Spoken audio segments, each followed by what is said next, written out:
So, hello, and welcome to session number whatever of the Fever Swamp. Um, who would like to tell us what happened last time in the previous session? So, Everyone died. The end. No, nobody No, not yet. died. There was some Lucas scary almost stuff. died. I don't like it. it's true, Lucas almost died. We opened the path to the secret laboratory, and when we went down there, he was still there. And I'm not going to say he wasn't happy to see us, but what he'd transformed into, we didn't want it to be happy to see us, and it was. It flew through, attacked most of us with some sort of bizarre psychic power that attempted to give us evil knowledge or This some is sort the of truth. knowledge that would metastasize in our brains like eggs and turn us into its offspring in some sort of psychic act of procreation. Fortunately, The we truth. were able to ignore what the creature wanted to say, largely, and have not made any notes or recordings of it.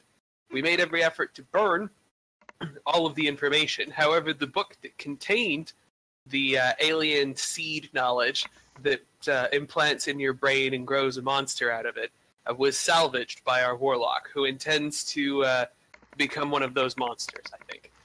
Lucas is unaware of this, unfortunately, or he might try to put a stop to it. But for now, we're all pleasantly returning with boatfuls of loot to the city of Clink. Thorpe. I There- forgot Sala took the book. Yes. Mm. I object to one point of your recap. That was what you were planning on doing, but at the end of last session, I saved the day. Sala pointed out that you did not look in the small house, and then you saw horrible things. Or Philsticker saw horrible things. So Philsticker, I will repeat what I saw last time. After you decided to look in the house before you, the small guest house, or not guest house, servant's house, before you left, you looked through a window, and through the shutters you saw a ghastly sight. 4 bodies laid out in various with various horrible wounds. And in the center of the floor, where all furniture's been like thrown off to the walls violently, you saw a symbol painted in the blood, allegedly of these, you would assume, of these 4 bodies, draw with the same symbol that has been haunting your dreams. Yeah, I just planned to use red paint.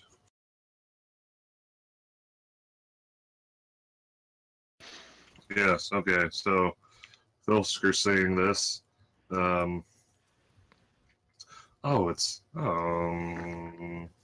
Maybe I shouldn't paint it. He's weighing the possibilities. Mm-hmm. Are the other members coming up to look through too, or did he just do it by himself? I mean, I can go over and do it too. I think, was Lucas conscious yet? Yes. Yes. Lucas was Okay. eventually fed his healing potion and awoke. I believe he's not in the mood to explore further today, but so he'll be standing over here waiting. That's fair. Alright, well, since someone else walked up, Philsticker doesn't pretend he didn't see anything. Oh wow, he must have killed all the servants at some point, too. He makes no mention of the that way. thing. Yeah, no, Silas agrees with this. This guess about what happened. Mhm. So, do we actually want to look in there, or?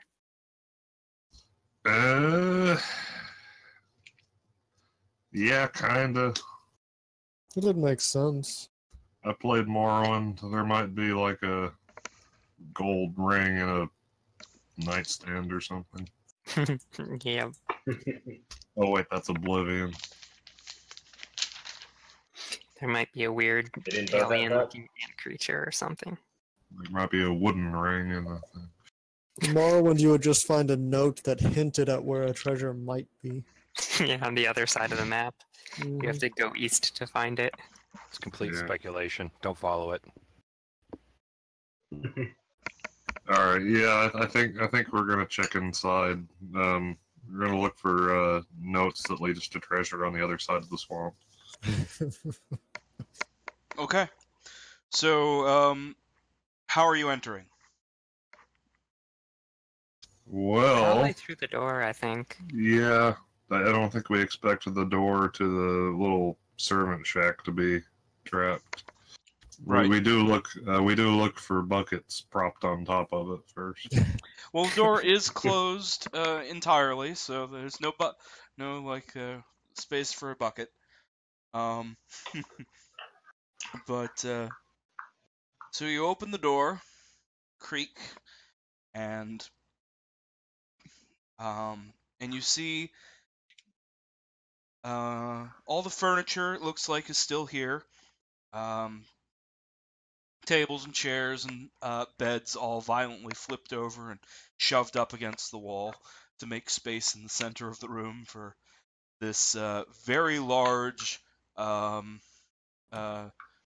complicated magic sigil. It's like a man's height in diameter. The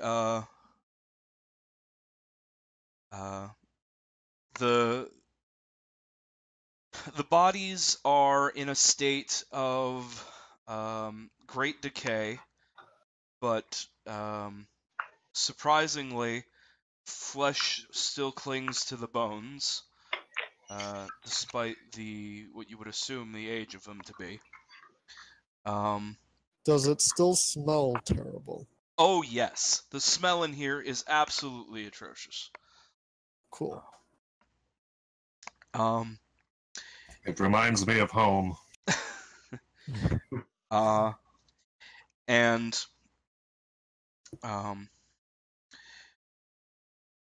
one of the creatures has an axe embedded in its skull, and two of the other ones have, or one of the other ones has a knife embedded in its heart, and the other ones are covered in their rotten flesh. Looks like it was slashed in a few places before they expired. You're standing I in the see. doorway. Yes. Filstiker comments to Silas, you know, I think that everything reanimates in the swamp. So... But he also wants to go in and damage the sigil because they're trying to steal the magic from him, and it's his magic. And his sigil will be the best sigil. So, Filstiker's going to cautiously take a step into the room. Silas will watch for signs of undead for Yes. animation. Filstiker, as you step over the threshold, there is a cold wind blows past you and chills your spine. There's the sound like a death rattle from the corpses, and they begin to move. And they're standing up. Roll initiative. Oh no! Save me, Silas! The wall is actually involved in this right now. Have they, said anything to the rest of us? I think they would have called over whoever is awake at some point. You know, whoever is awake and ready for a little more adventure. But I will say that those of you who aren't Silas and Filstiker, are going to be surprised on the first round. Oh, I was gonna ask if like I get advantage on initiative, if that's ever a thing, or something like that. But if the alternative is not being surprised, that makes sense. Yeah. Yeah. All right, that's fair. Alright. What is it? So good. Initiative. Oh wow, it's a natural 20. Yep. I didn't need. Wow. Okay, I got a 5. It'll be very convenient if Kildrak really is just standing that far behind us. I think I was. I don't remember why though. Where's my initiative? There it is. Looks like zombies get -2 on the initiative rolls. They have bad dexterity. Even though we're surprised, we go ahead and roll initiative, I guess. Yeah, you'll still be in it. You'll just not be able to act your first turn. Like your first turn will be spent stopping being surprised. Damn it. I keep forgetting to click my character. And yeah, this was a thing that, if I recall correctly, is often done wrong, or at least that we found out how to do right not too long ago, where you stop being surprised on your turn in the initiative order. It's not for the whole round. Mm-hmm. Because it matters sometimes, like, if something goes after you and wants to attack you. Right. I don't think it'll matter here because the people who are surprised are those who are not, like, about to be mauled to death. Yeah, but just in case, like, a zombie jumps out a window or something. Right. And for future reference.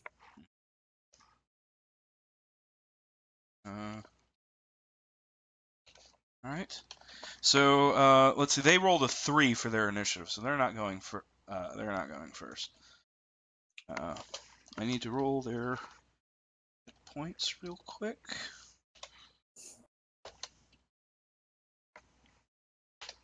They get a lot of hit points. Random hit points. What is this, D&D? Yes. Oh. Surprise! I've actually been using random hit points for everything you've fought this entire this entire game. I always roll their hit dice as opposed to taking the average number.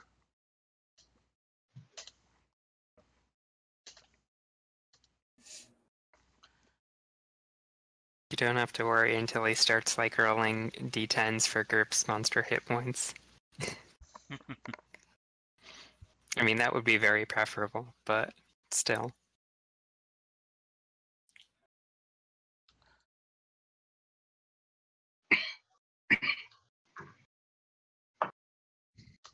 All right.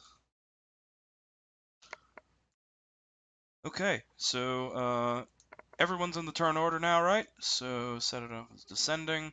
So Silas, you are going to. No, I didn't manage to get myself in there. I'm sorry. Oh. Lucas doesn't want anything to do with the fight at all. Just opted out. Oh, 15. Not bad. All right. So Silas, you won the initiative. Wow, we got 3 15s though. Alright though, let me check. We're still going to use your stupid small house as the scale map. Yeah. Right. So I'm assuming I didn't can... draw the house, so it's not my fault. Oh, well, still, I'm assuming a pike can reach one of the zombies from, like, the doorway. Sure. Alright, Like, cool. it's not that unreasonable for a servant's house. Mm-hmm. Alright, so just gonna skewer one of the zombies that's ideally the one closest to our most threatening default sticker, but I'll take what I can get. Okay. Huh, wow.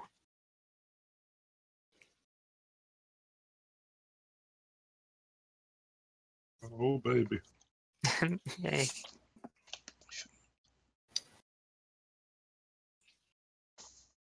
Where's the door on this house? Is it I think it's right here. is it like there, or is it one to the left of that? I assumed it was there. That's why I, like, walked in there. Yeah, I don't know. I think it was Here we go. He took a non-existent 5-foot step before the attack. They're being able to access the map player. I can't make that look good. Oh well.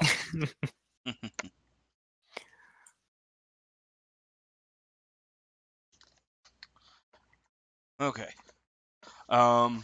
So that's all set up. So okay. So you step there and thrust through it one of the undead,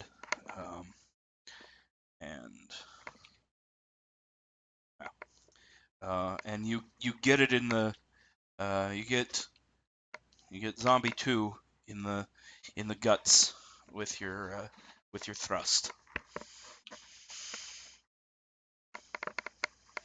Nice, not bad. You fool, he doesn't use those. Yeah. Oh, and in any case, of course, before my my turn ends, using the free action to shout to the others and tell them they're zombies. I told you there'd be zombies. Yeah, but it was you who wanted to come in here, so I know. I'm sorry, that sounded accusatory. I was being triumphant. Okay, so Lucas, your companions are screaming something about zombies.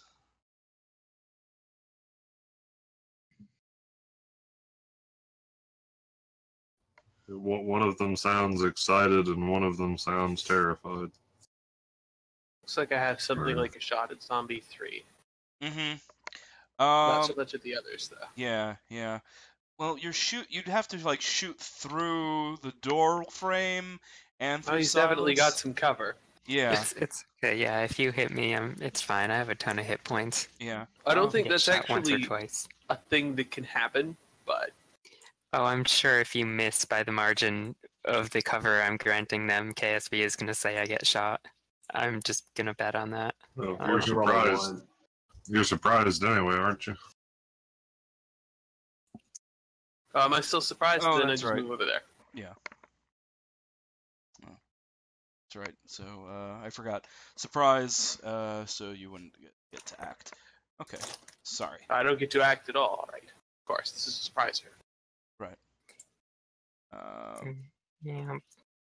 Okay. Take that, fun. If surprised, you can't move or take an action on your first turn. Right. Okay. So Philsticker, it's actually your turn.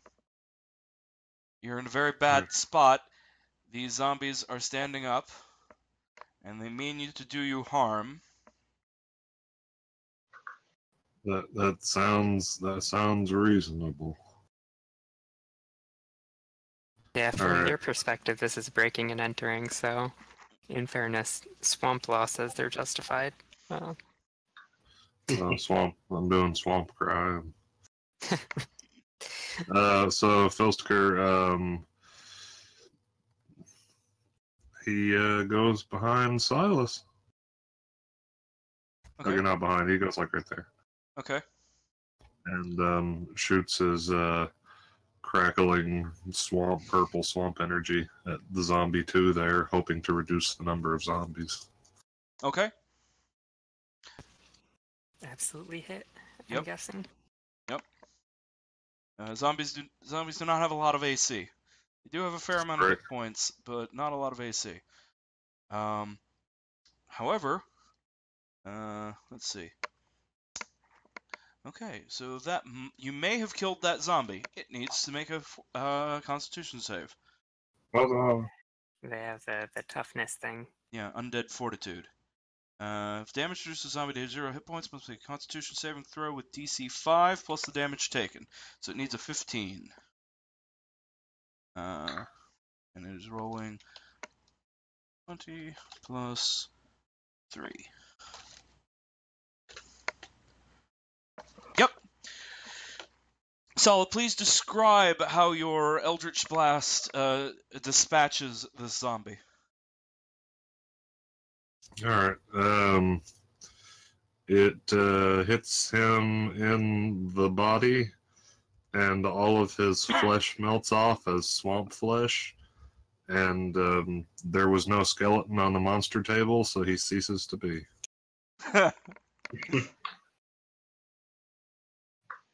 Very good. and it falls down before it even manages to stand up. So Kildrak, you've just heard some screaming about zombies and an eldritch blast going off. The fuck are you guys doing? Corandir, same thing. What's going on? Ixa, I know it. zombies are about. She grabs her sword and jumps up. And No, says she nothing. doesn't. She can do that next turn. Yeah. Bort, you're surprised. Zombies on Death Island? Who could have predicted? Yes, this is a completely unprecedented series of events. Bort is, I guess, going to get ready to fight. Yes. So now we're at the zombies. Zombie 1 uses its half of its movement standing up. Fortunately, it's a small house, so it uses the second half of its movement to move to Silas. Yeah, I figured. It's and- not scale. yes. You know, actually, the house is like 40 feet in the inside. Mhm. Like the map says, it's not to scale, so it's gonna take a few turns. No. Oh, And besides, the map with the house would probably be a little bit bigger, but they're not actually up against the walls, so you know. okay, fair. They're like scattered about around the circle, in the center. So they're not that far. But this zombie, as it stands up, it grabs the axe that's embedded in its head, and it rips it out. You can see the exposed brain, rotted into like sludge inside the skull. And it staggers forward and swings the black bile covered brain goo axe at you. He had Gross. brain bile? Yeah. Well, it was like, you know, bile as a synonym of sludge, not. No, like literal bile. It's a fantasy world, so we work off the humor system of medicine. So his Oh, bile okay. being in his brain was what caused him to be a zombie, clearly. That makes Right, sense. he should have Gotta had a keep that. liver bleeding. Yeah, your liver. Mm-hmm. All right. In any case, AC 16 for Silas. So Alright. that's definitely not going to do it. Yeah, no, that wouldn't hit anybody. Yeah, But it- like he dodges and it embeds itself in the door frame, I assume, or Yeah. something like that. Yeah, yeah. Zombie 3 over here uses uses its movement to half its movement to stand up, and then also manages to stagger towards the door. There's going to be a recurring theme to this fight. Okay. Yes. Well, they're zombies. They don't exactly have a plethora of tactical options available to them. And this one just has its bare hands. It looks like this one was a woman before it was zombified, and she's reaching out to try and like smack and grab you. You know, zombie stuff. A 21 no. does hit. Yeah. So, you get slammed for 4 damage. Silas is mauled by bare hands. Yes. And the other zombie also comes towards Silas, and now the door looks like something from a horror movie, as it's just filled up with zombies trying to get at Silas, and you're holding them back with your spear, and they're just trying to pour out and run over you, and they're doing a pretty good job of it. Apparently. Yeah, you take another 4 damage as they run over you. I'll have to apologize to Silas later. Yes. But, Silas, it's your action. You're surrounded by zombies. Yes, it's something I'm gonna have to deal with now. I'm trying to consider if like I should dodge and try and keep them in here for a moment to let other people get into position. 'Cause I have a pretty high AC, and with disadvantage, I'm not sure they'd be able to reliably hit. Or could just keep fighting. So I just- can maybe help with some of that. Oh, when it comes to you, Yeah. and Peltrax So I'll be right. I'll be before because I can either slap Bane on them or I can give you heroism. All right, yeah. I think that I forget what heroism actually does, but It sounds cool. It's temporary hit points, gives- I believe. Yeah, temporary hit points. I thought that it gave more, but yeah, it's temporary hit points. Oh, and you're immune to being frightened. Oh, Which- nice. Not super great here, But still, yeah. Yeah, I think I'm gonna do that. Like, try and hold them off for now. Mechanically taking the dodge action, maybe trying to hold this pike parallel to the door to kind of like block them in there for a moment, while shouting back to the others to come over Hold and help. door. so Yeah. I'm gonna assume here that zombies normally have low charisma. I would Yes. hope so. Okay. Yes. They're not exactly known for being charismatic or intelligent or wise, for that matter. It's okay. And they have no constitution. No, they have really high constitution. They're tough as Oh, they shit. changed that. But Lucas, now it is your turn, and you can act for reals. Okay, is the health bar over Silas right now more or less accurate? It's completely accurate. I've been updating it. Alright, this doesn't really seem like an emergency situation then, so Not yet. I'm still gonna shoot at Zombie 3 and preserve spell power. Okay. Like at this point, like spending one hit die is gonna heal me all the way back up, most likely. So. It's like 9 damage to Zombie 3, even with a substantial cover bonus. Yeah, that is definitely it. So, your crossbow bolt tears through the zombie's shoulder, shattering bone and shooting out the other side, but it doesn't fall down. Right, if Lucas will look irritated that it exists and exhausted. That's fair. Yes. Vilsticker. I'm gonna cast Bane on them on all three if I can see them all. Not quite to you yet. No. It's all about- Vilsticker, then Yeah, Kilgore. Oh, yeah. I'm sorry. I'm sorry. I'm sorry too. So which one did Lucas just shoot? The one directly in front of Silas? Yes. Yeah, 3. Yeah, zombie 3. Yeah, which Thulstiker will also attack with more Eldritch Blast. Okay. 14 does hit. Boop, doop, boop, boop, boop, boop. All right. So it now needs to make a Constitution saving throw.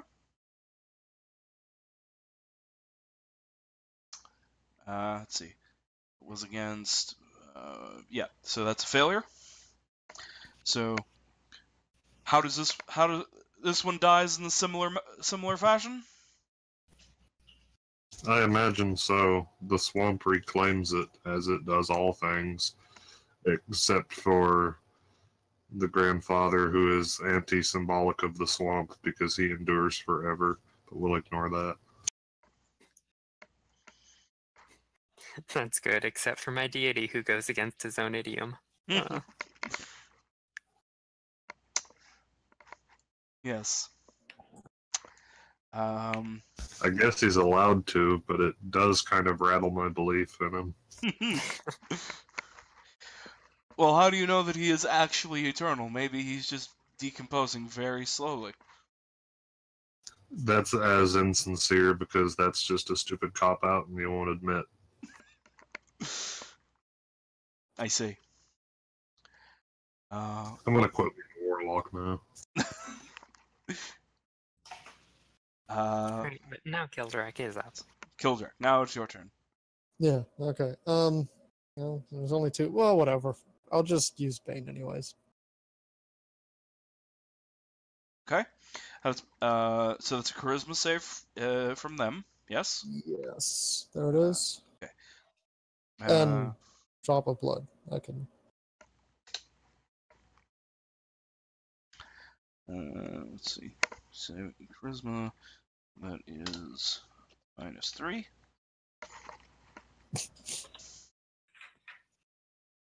Okay, those are both failures. Yes.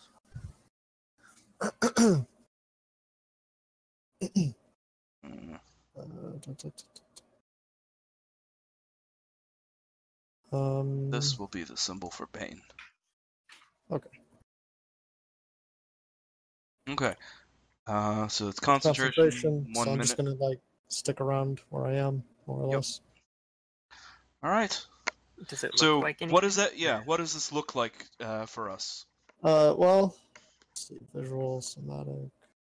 Well, for one thing, he starts by pulling out the dagger that I assume every adventurer has somewhere on their body. Mm-hmm. Just pricks his finger real quick. And I guess at the same time pulls up his flute one-handed and, given that it's more just a focus, plays a quick ditty on it. Doesn't really sound like much of anything, but and then I'm thinking like sort of points with the finger that he pricked, and the blood drop sort of splits and shoots at both of them. Mm-hmm. And I'm seeing like the blood kind of dances through the air to the melody that you played, and then strikes both of them in the heart and stains their chests. Yeah, that sounds good. Yeah. They have been cursed. Corandir. I make a sprint for it. All right.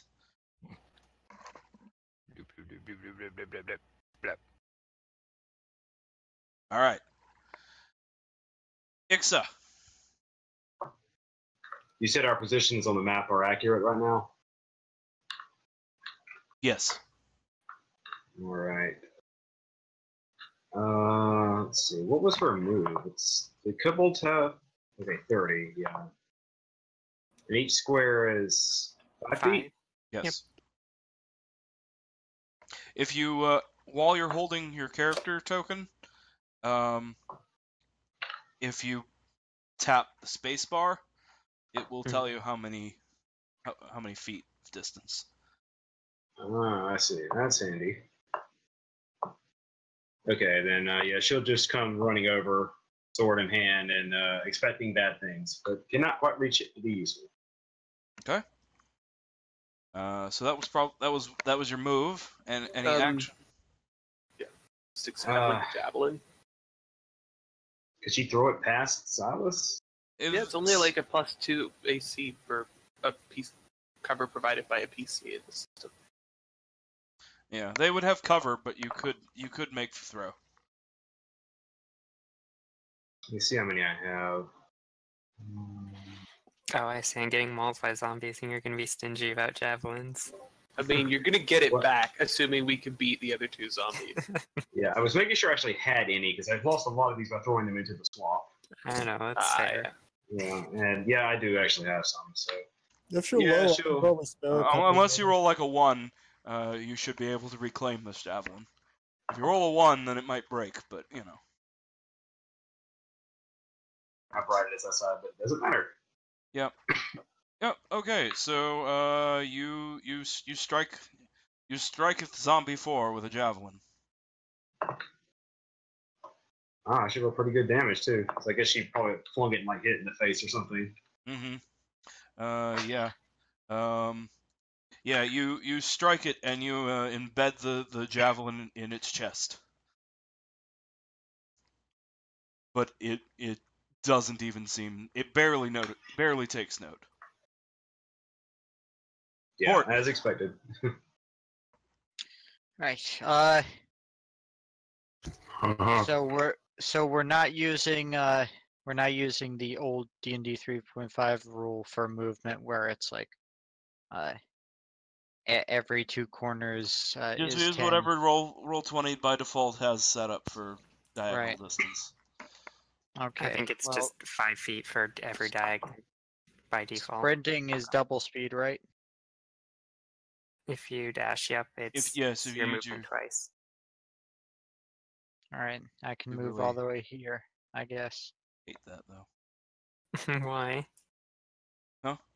No, not dashing, but the diagonal being just 5 feet. If it makes you feel any better, I've been on impulse doing that the entire time up till this point. So my characters have been moving extraordinarily slowly. Anyway, Bort is here with his maul, because beating people with a fucking bludgeon, beating these things with a bludgeoning weapon is probably the best way to deal with them. Okay, so so it is the zombie's turn. Zombie 1, swings his axe at Silas again. Silas has disadvantage, so that is 13 was a miss. Yep. Zombie 4 grabs the javelin in its chest, pulls it You out, gave it a weapon. and now it has a weapon. Oops. It's not a good weapon, don't worry. And it takes that javelin and Returns to sender. returns to sender. Throwing it over Silas's head back at Ixa. Remember? Oh, I guess it doesn't matter. Oh. Yeah. Actually, it might, because Silas is giving it cover. I need to roll 1d4 and subtract that. So roll the 21. Ixa, what's your AC? Well, your AC can't be that great. It's probably I don't 16. think it's gonna be 16, 19. yeah. Yeah. Okay. Yeah. So so even though it needed an effective, 18, it still hits you. What's the damage die on a javelin? A d6? Yeah, 1d6, and I And then guess plus there's your no strength, bonus. Yeah. 1d6 piercing. So you take 5 piercing as your own javelin, covered in zombie goo, strikes you. That's the worst part. Yeah, there's an implicit you'll be making a save after this fight. Yes. In that. All right, yes, I'm sure she recoils from the impact and is quite shocked. Mm-hmm. How could But she's this not. happen to me? She's still less than half dead. So. As long as the zombie didn't give her soul rot or anything. Yeah, that is an important part. Yes. So Silas, we're back to you. Yep, and now since people have gotten into position, fighting or everything, I'm gonna go back to using the pike and trying to stab one. Okay. Let's see how that goes. I rolled a javelin by accident, but I don't think it affects things. Same adds. Yeah. It was, Okay. So yeah, that's 5. All right. So 12. 12 hits. Oh, cool.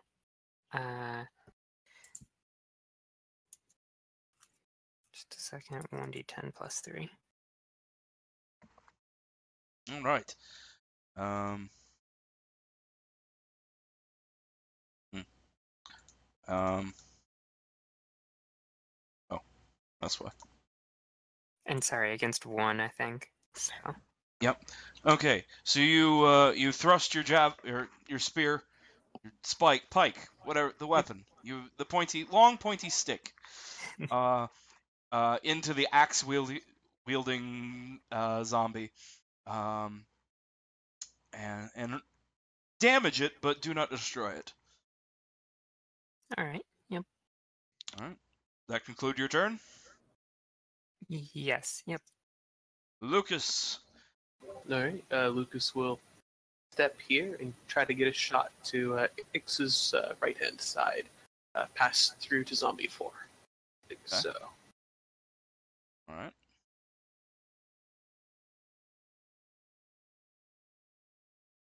Bort shouldn't count as cover because he's a dwarf. well, it still only counts as 2. We have a very small party. If you well, with 23, it doesn't matter if I count them both as cover, so that's a hit. 10 damage. Nice roll. Yep. So you strike zombie 4 again with another bolt, or no, yeah, with a bolt, and it does not slow down. What in the world drove you to look in there? He'll say to the others, loading his crossbow again. Philsticker, it is your turn. Alright. And Lucas asked you a question. Yeah, he did, but since the answer is there were obviously zombies in there, he's not going to actually say it. Should be obvious. Alright, Philsticker's on the wrong side of the door to steal another kill, so he moves right there, and then he does it. He shoots an Eldritch Blast at Zombie 4. Okay. I'm going to assume that hits. It does. Once more, your Eldritch Blast strikes the zombie, but this time, the power of Grandfather Rot does not instantly obliterate it. Oh no, I must be aging. You return one of its one of its arms and most of its organs on one side to the swamp, but the other half is still scrambling forward.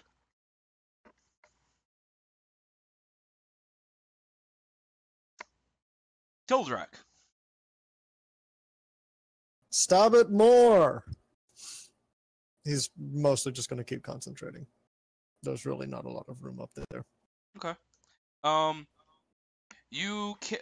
Concentration does not mean that you can't do. Right.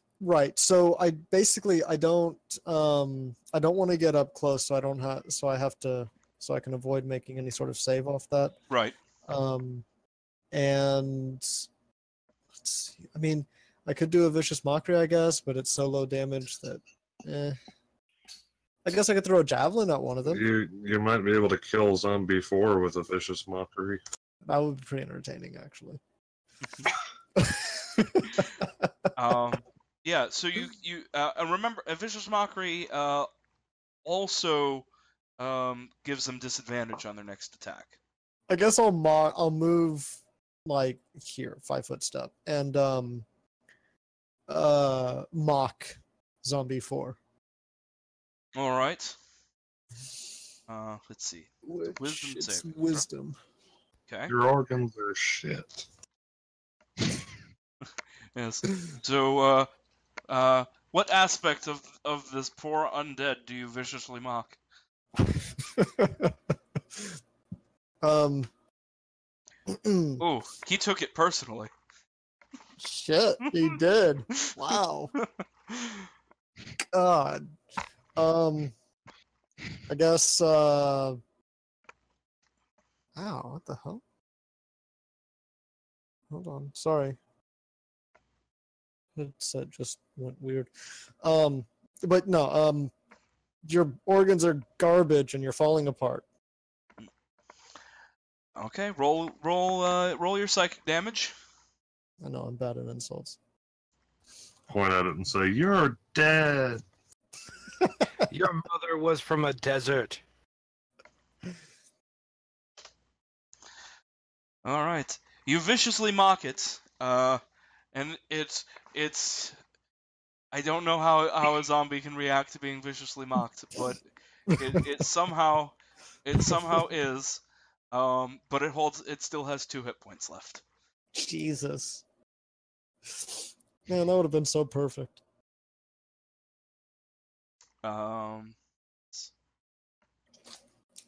So poor Andir.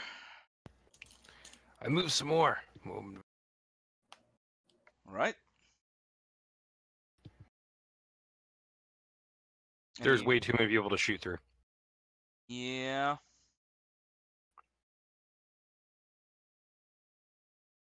You could take you can use a dash to take a second move and maybe get like over here or something so that you can try and shoot at Zombie 1 if he's still alive on your next turn.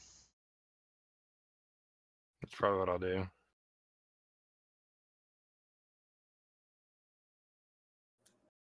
You could summon a window. I am completing a dash move. Okay. All right. So Ixa, you've just been stabbed by your own javelin. Yeah, so she will also rip the javelin out, although she will not be throwing it back. The most bizarre game of catch. At least I don't think so. Can you attack across diagonals? Yes. If you want to hold your action, I think that Bort is going to try and just fucking Kool-Aid Man through the wall. Oh, that should be fun. Yeah. Is a thing you can do? He's He's a fighter. He's very strong. These walls are old and like swamped. So You can do anything in your imagination. probably. I was just gonna say it's a thing you can try. Yeah. At least. It is not impossible.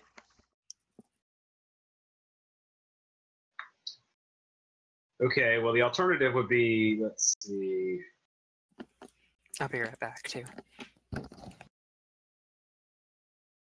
mean, I guess you could go and move in front of Silas, but then she'd be vulnerable to the other 2 zombies. There's no way to get to the one that's currently. There's no way to get at Zombie 1 right now, I don't think, is there? The wall's in the way.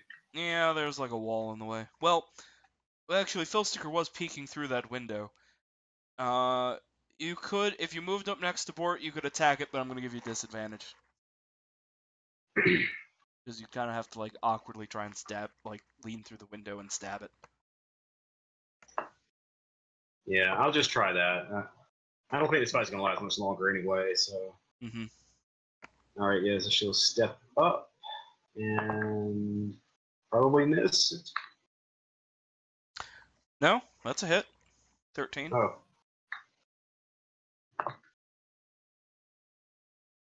Not very effective, but okay. 3 damage. Mm-hmm. Yeah. You cut it. It's a little bit closer to falling apart. Yeah, so she like reaches a sword through and like pokes it, I guess, or something. Mm-hmm. Okay, so Bort, we're on you now. All right. I'm going to try and break through the wall to hit Zombie 1 with my maul. Okay. The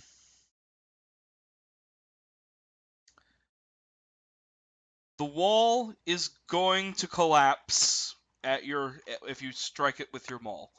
That is a given. It isn't strong enough to hold up to get to that, especially not after all these years of sitting out here. It's too rotten. So I'm going to say you can do that, but that definitely makes your attack against the zombie itself less strong and less accurate. So I'm gonna say you can do it, but you have disadvantage. Right. I'm going to go ahead and spend my inspiration to cancel out that disadvantage, Okay. because why not?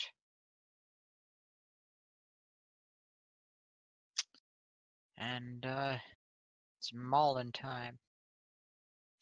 Yes, it is. I didn't even need to bother. Yeah. Alright. 10 bludgeoning damage, which is not as good as I was hoping. All right. So Bort suddenly smashes through the wall, turning that window into a door. And he clobbers Zombie 1 and hits him with a collapsing wall as he staggers backwards. The axe wielding maniac zombie though is surprised by this attack, but keeps his footing because he had 11 hit points before he rolled damage. And 1 hit point. so he is not defeated, but very, very nearly so.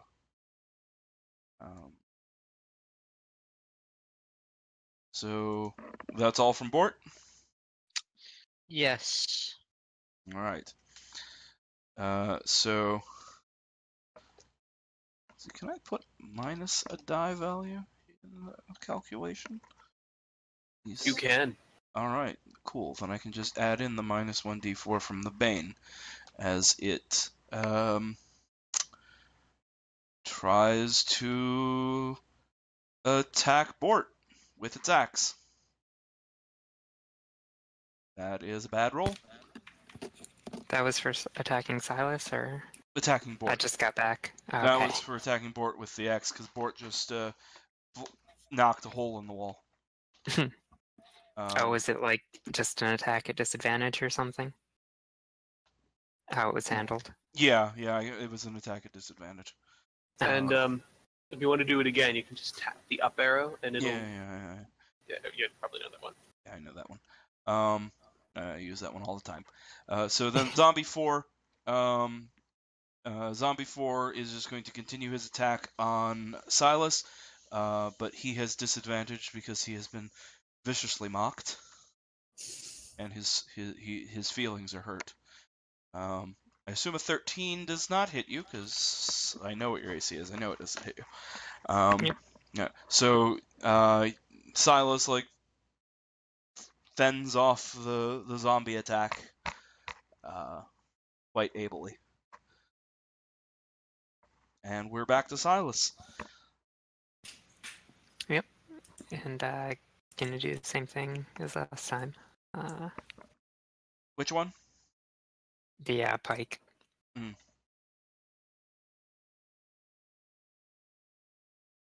So which one are you stabbing? Oh, sorry. 4, but it doesn't matter. Why not? I got a 9, I think. They have an 8 AC. Oh wow. Okay. Jesus. I thought it was gonna be higher than that. Zombies have no armor and a -2 dexterity. They are very easy to hit, but they also have pretty good hit points, as you've noticed. And the undead fortitude. So even though you've reduced it to 0 hit points, it does get to make a fortitude save to Which stay is alive. minus 1d4 as well. Right, it would be. So it is got that, and it needs a 10 to hold on, which it does. Holds on at 1 hit point.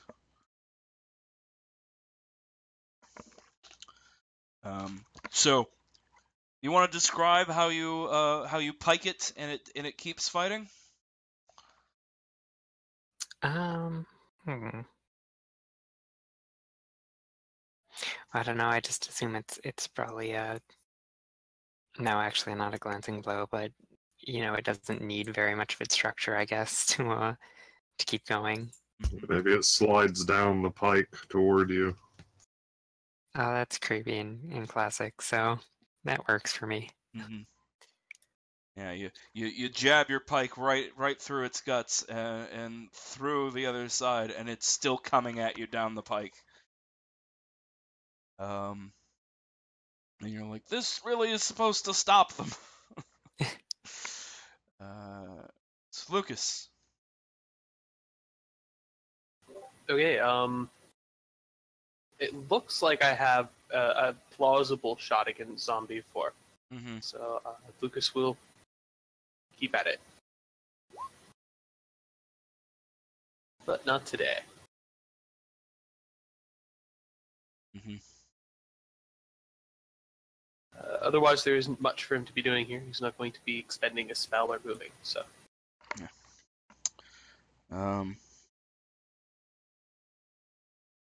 Yeah. All right. So yeah, you can't get a good line of shot. So Phil Sticker. Filsticker moves right there. Mm-hmm. Has to decide who to shoot at. Let's see. He'll shoot the one that's crawling toward Silas down the pike. Okay. Yeah. You crit. Oh baby. That might get him. Okay. So let's see. You did a 12, which meant it needed a 17 or better. So I'm sorry. You do nothing. You do nothing. Cocking piss. You blast it, and it's still just now it's like glowing with swamp energy as it's hurling itself at Silas. You're making This is it the- stronger. It's the king zombie. It's the king zombie.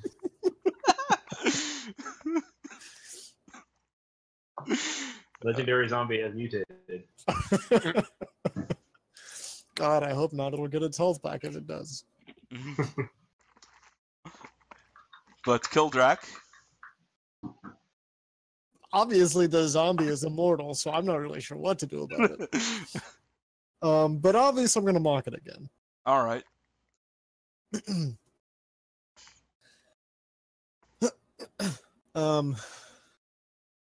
guess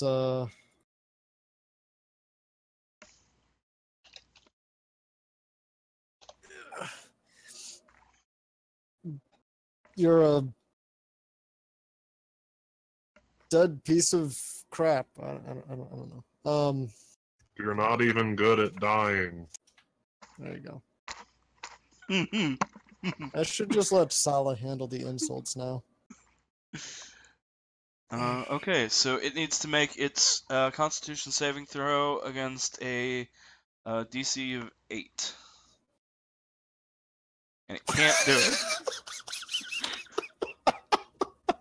So, okay, so the creature is been run through and it's pulling itself down Silas's pike.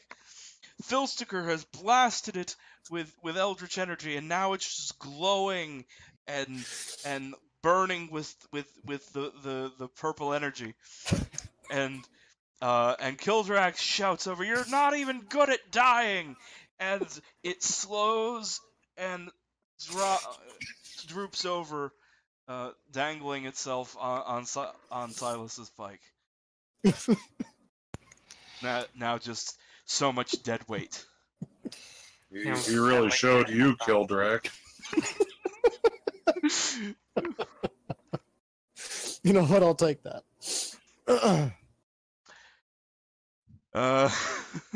So Quarandir,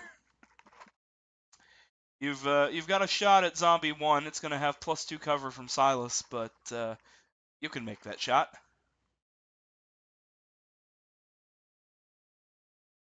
I'm fairly confident I could do this.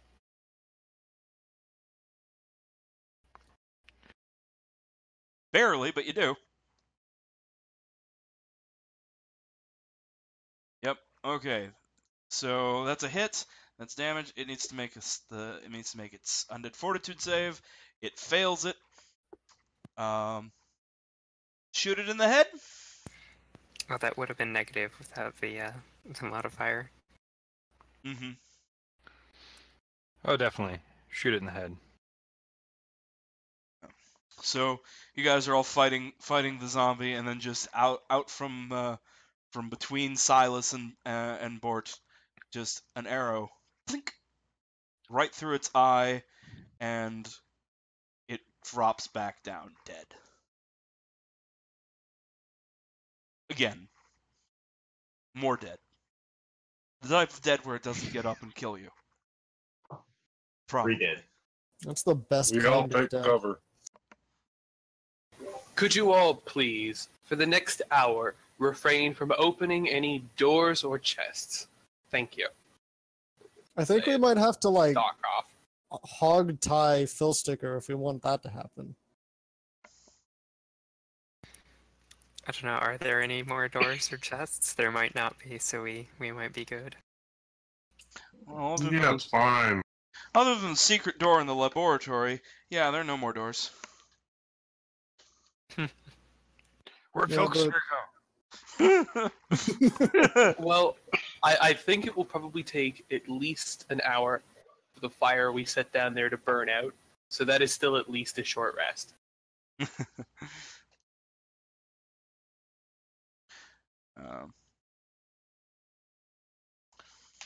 But no, so yeah, so for seriously though, you have slayed all the zombies.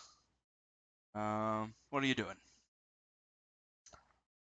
I think my first action is going to be.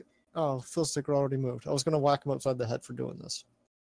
I don't know why he ran upstairs to the ghost daughter on the map. Sala, is that your intent? No, I just had to go somewhere that was I shouldn't be when I said, "Hey, where's Philster?" Oh, Well, I'm going to whack him upside the head before he does that. not left yet. He's not actually left. Oh, my tiny head.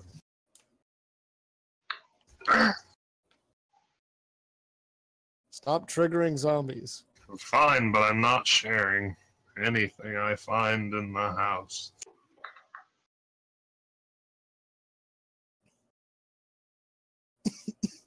He's not getting a one of these wooden napkin rings.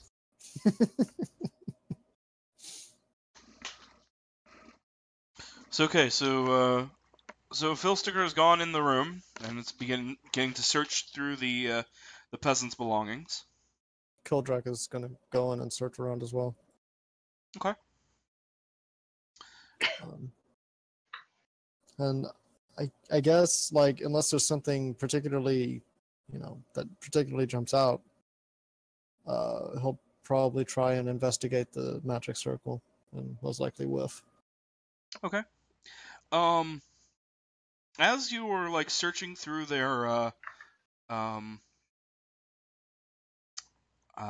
belongings, you do find a few things of value. First, Phil Sticker, you find in one of the knocked over cabinets a small wallet with 21 silver pieces. Not much, Oh, but baby. something. Yeah, I just don't mention it. It's not important.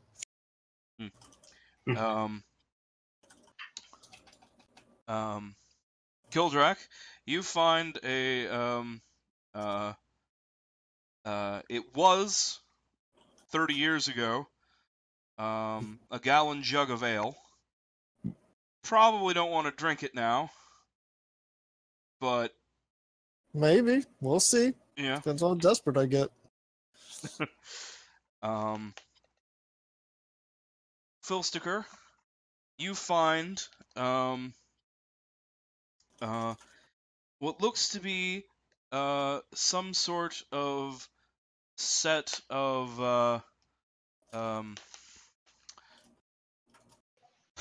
like copper cookware that's got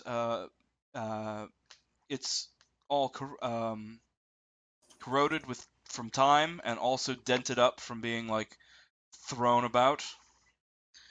But there's about 2 pounds of copper there that you could turn into, that might be worth something. He takes it.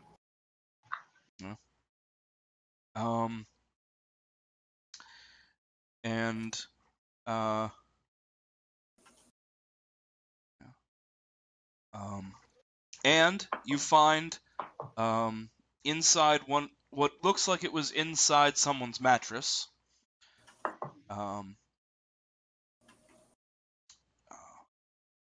Another wallet, or not a wallet, but like a bag that contains 13 pieces of electrum. Oh man, those exist. Yes. I guess those are valuable enough that I should probably say something.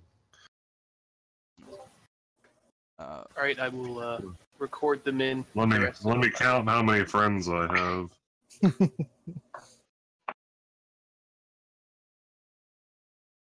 All right. Guys, I found 8 electrum pieces. We each get one.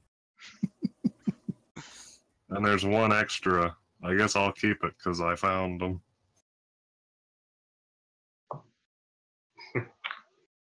Remind me, an electrum is what, 5 gold?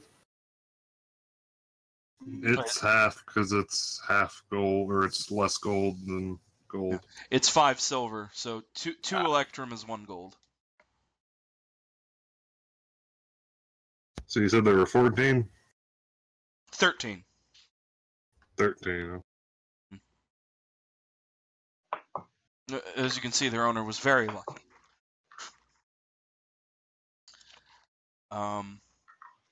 Yes. So, Kildrek, you were examining the magic circle. Well, Alright. trying to, anyways. Yeah. Give me an Arcana roll. Sorry. Oh, Jesus, smoke. 1 sec.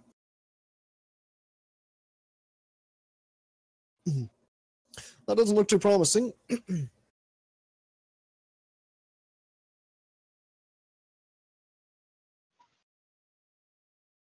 Oh, 12, yes. This is not a symbol you have encountered before. You know enough to know that it is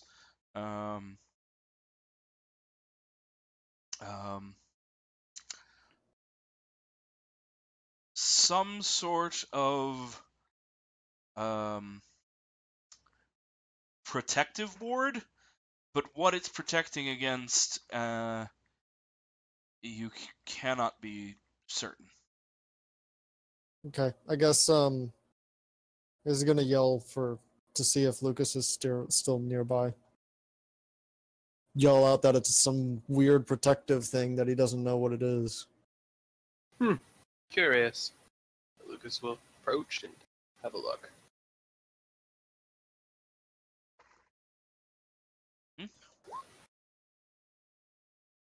Indeed. That gives you a little bit more. As he said, it is some sort of protective ward. You've never seen it before either, but you can tell from some of the nature of the design that it is not complete.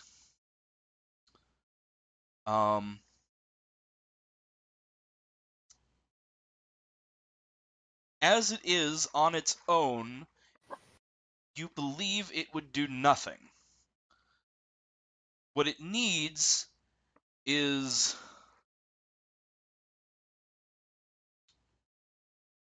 more.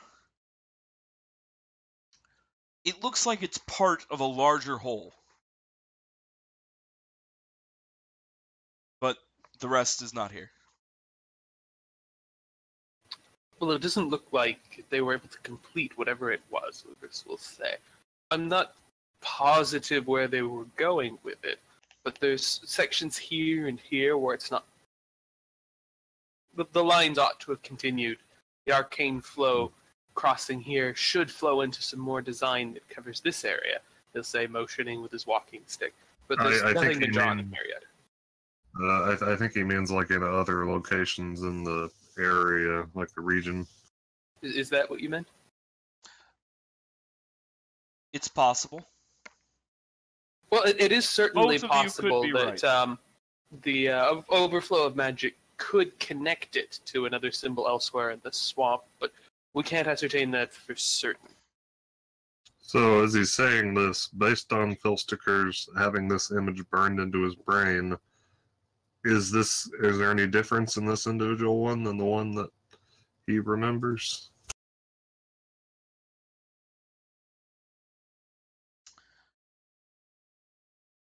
In terms of the content of the symbol, no. Or-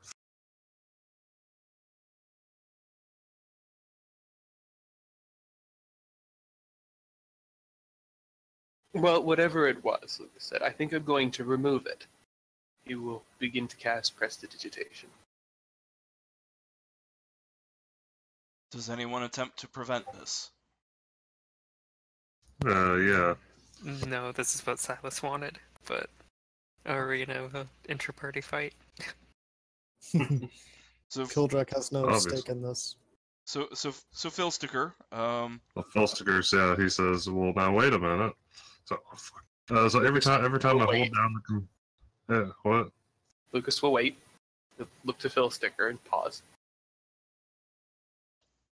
Sorry, every time I hold down control in order to turn on push to talk, and then I like roll my mouse wheel because I want to like look at the top part of my character sheet, I end up zooming in and out on it. Is that what Phil Alright. Sticker has to say? Or Yes. I don't think that's Take what him down. Filsticker says. He's possessed. And then while Lucas is staring at him, he blasts him in the eyes with Eldritch energy. No, well, Filsticker says to him, like, if it's, you said it looks like some kind of protective sigil, right? Well, It's not active. It's not protecting anyone. right, but there isn't good reason to destroy it if it's not a hostile thing. Well, it Maybe is you disrupt made- something we don't understand that's positive. I mean, we did release an Alapir already. We would hate to release something else if you're not right. It is drawn in blood. Lucas will Yes. examine it. What does it look like it was drawn with? Was a brush used? Did someone use their bare hands? Is this a finger painting? It looks like it was done with a paintbrush and you're just human gonna blood. argue that it's evil based on the aesthetic, or We can be confident that it was not created by the zombies, but it was created by a man whose magic turned him into that thing that struck us. So I should wonder what his thoughts on protection even were. For all we know, this could be designed to prevent the souls of the house staff from ever passing on, so that they would serve him for eternity in undeath. It's I would favor removing it, but I suppose the swamp will do that for us soon. We've left a hole in the wall. There's blood here. I imagine it will draw sturges and other creatures with a taste for it, and they'll do our work for us if we leave it.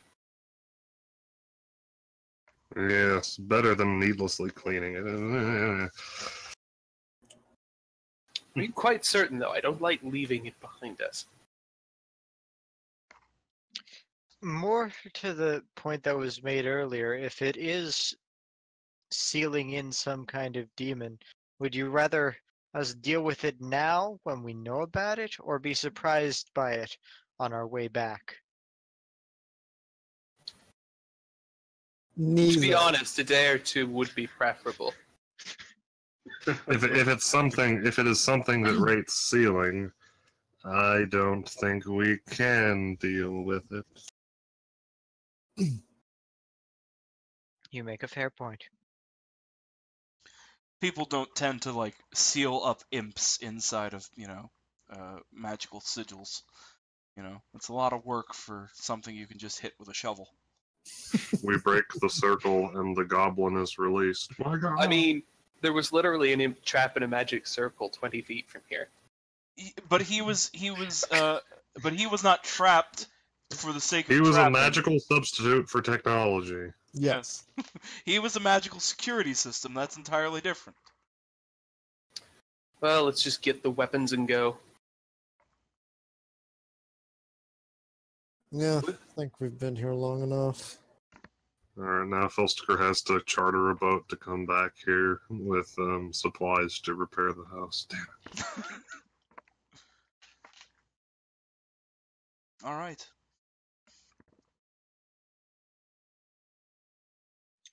So, you load up all of your gathered loot, with which I believe. Yes, I've got the weapons recorded down here. Yes. We have 2 muskets, 3 pistols, a keg of gunpowder, 40 shots of powder, I should say, a long sword, and a shield that weren't claimed by other PCs. Cool. And Silas, did you end up taking one of those muskets? You were. Yeah, I wanted to do that because I can use it. I believe we already subtracted the musket you took. Right, because Oh, okay. there were 3 in the room, so if you have 2 on your thing, that adds up. Then yep, I wrote one down. Okay, I just didn't know if it was on you. Yeah. You should add it to your weapons and stuff then. Yeah. Okay. So, with everything packed up, you can. Time to get back in the boats. Oh, port doesn't exist on this page. I gotta go get him. Oh no. Port. Where are you, port? There you are, port. Copy, port.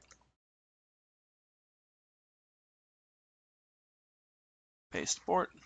Port exists. Yay. So before he's willing to head out, Lucas wants everyone's assurances that once we've returned to Clink and had a chance to recover, we're going to come back here and restart our map-making expedition for these hexes. Because we didn't get that done, but he doesn't particularly want to stay an extra day either. And which ones, like these ones I was painting on the map, like the rest of the Yes. green circle? Yeah. that would be and fine. actually Nethel's Folly as well, because we didn't map here. Oh, we didn't. Okay. Oh. How are we ever supposed to find his grave?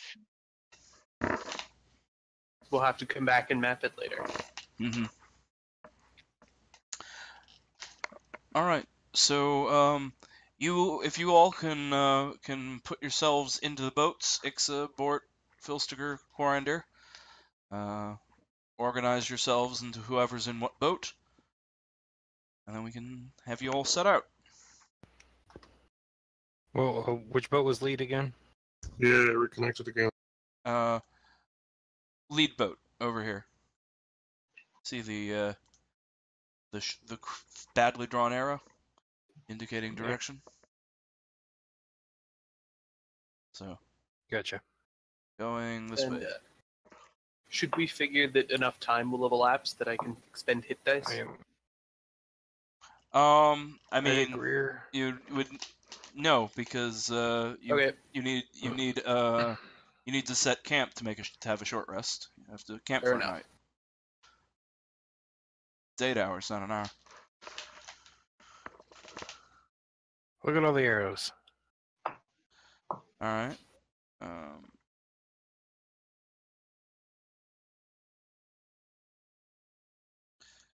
Okay, canoe 3 appears to be overcrowded. And canoe 2 only has one person. I know we had this range before, because I think I was Filsiger starting- gets in a boat. Yeah, I was thinking Coriander was taking rear because of his range. Yeah. Ixa, you were previously talking... Last time you were here, we were talking about putting Ixa in a more front boat so that she can hit things with her sword. Which would make sense. So I'll move it there. Vilsticker, you didn't decide, so you get shoved in canoe 2 with Kildrak. That's fine with me. Alright. So, you need to head back to the village of Clink. You can get there today if you select a fast pace, or you can go at a normal pace, but you'll have to risk camping for the night in the swamp again. What's the drawback to going fast? When I make the encounter roll, if you have to make any perception tests, you will have disadvantage on them. Lucas believes we should just make our way swiftly back. We have mapped that area, and to be honest, he's not sure that creature isn't coming back, and he would prefer as much distance between us and where we released it from as possible. Oh, that reminds me. I needed to edit my encounter table. Thank you. I need to add the Alep to the encounter table. What was the effect of having mapped again? You roll on the less scary encounter table, Alright, so that and like means- advantage and stuff. But you have a ranger and enough ways of getting advantage that that's not a problem Yeah, usually. But but still isn't as big as a problem. So Yeah. we can do that, I think. okay. So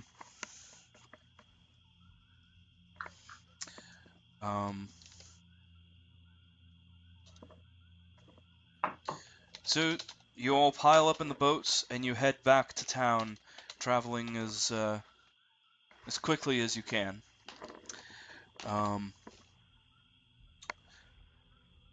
Those of you in the lead boats, I need you to make a perception test with disadvantage. Your DC is an 11.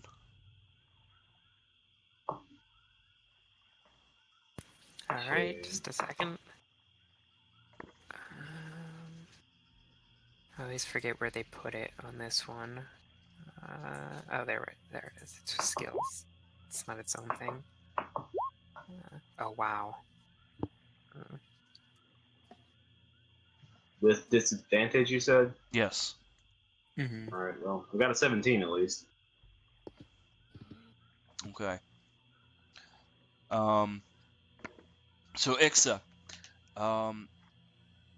as the boat is rowing forwards, you see ahead of you, Silas is just about to run the boat over a crocodile that is just below the surface. He's about to hit it with the boat. What do you do? Is there time to actually divert the boat at this point? Maybe. Okay, well, Nixon will jump up and shout, "Look out!" while I'm pointing at the crocodile, you said? Yeah. All right. Flailing and trying to start steering it herself if she can. I'm assuming Silas has the pole. Okay. Silas, give me a athletics test to stop the boat before you ram into this crocodile. Alright, yeah, for evasive maneuvers here. Yes. Alright, let's see. Okay, so it's not quite athletics, but danger sense is a barbarian thing. Advantage on dexterity saves against effects you can see, such as like traps and spells and crocodiles. Mm-hmm. Would that apply in this case, you think? Um. Because it's like a saving throw against a trap, which is Yeah. an animal in the Yeah. water. Yeah. Alright, cool. I feel that is within the the The spirit the of danger spirit sense. of danger sense. Yeah, you can have advantage for that. Cool. Okay. Didn't So- need it. So yes, you you see it just in time, and you wrangle the boat and push it off to one side, and you go like alongside this giant crocodile that's as long as the boat, and you don't strike it, and you see its reptilian eyes like looking up at you, but it flicks its tail and goes off. You now look around and you see that that you are in the middle of a like a nest of these giant crocs. There are a whole bunch of them. You see 5, 6, 7, 8 of them. Just like some lounging about on the shore, most like just under the surface. Yeah. If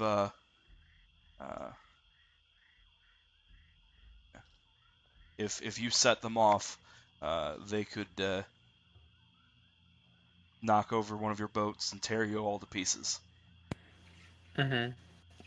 Yeah, and I'm assuming it's too late to just turn around and Yeah, at this point you're now amongst them. You're going to have to ease your way out. Mm-hmm.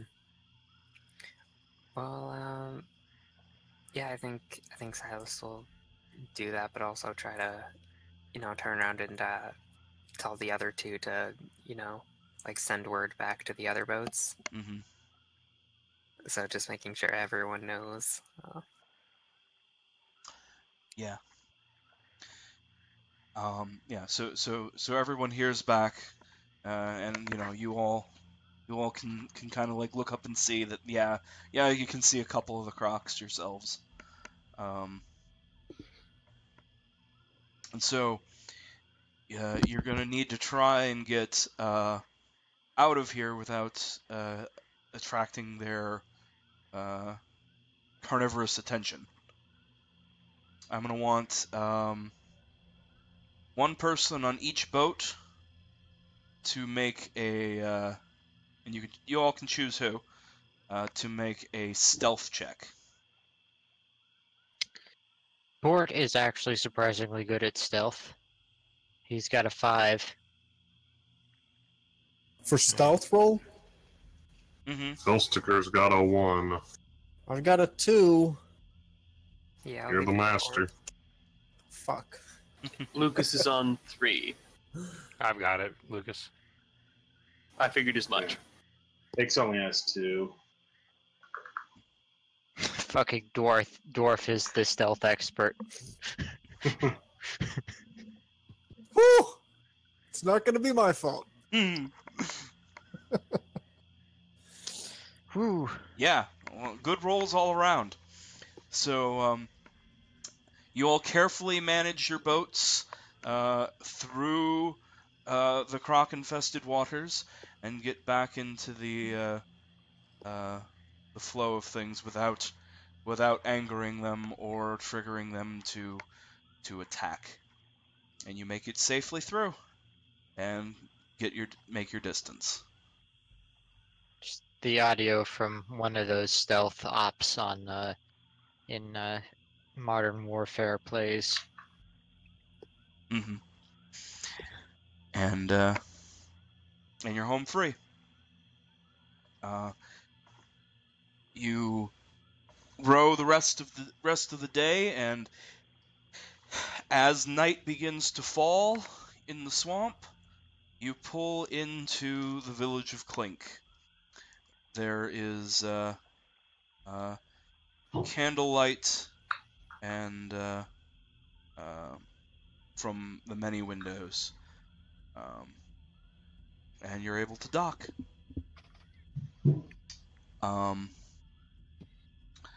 And Lucas breathes an audible sigh of relief as he steps off the boat.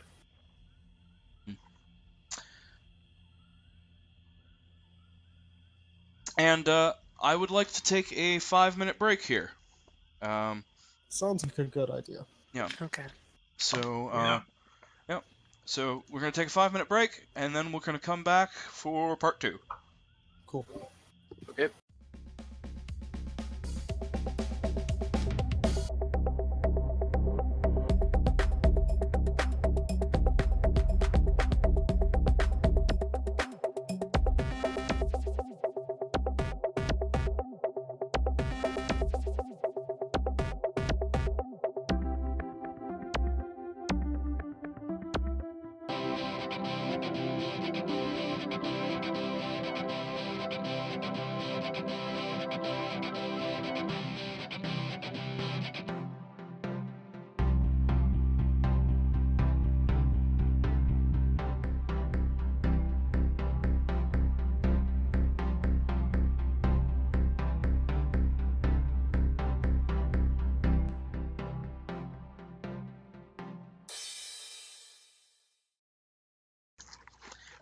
Hi, this is Matt, the GM. I'm just here to let you know that I've appended the part 2 of this session here to the end of part 1. It is very skippable.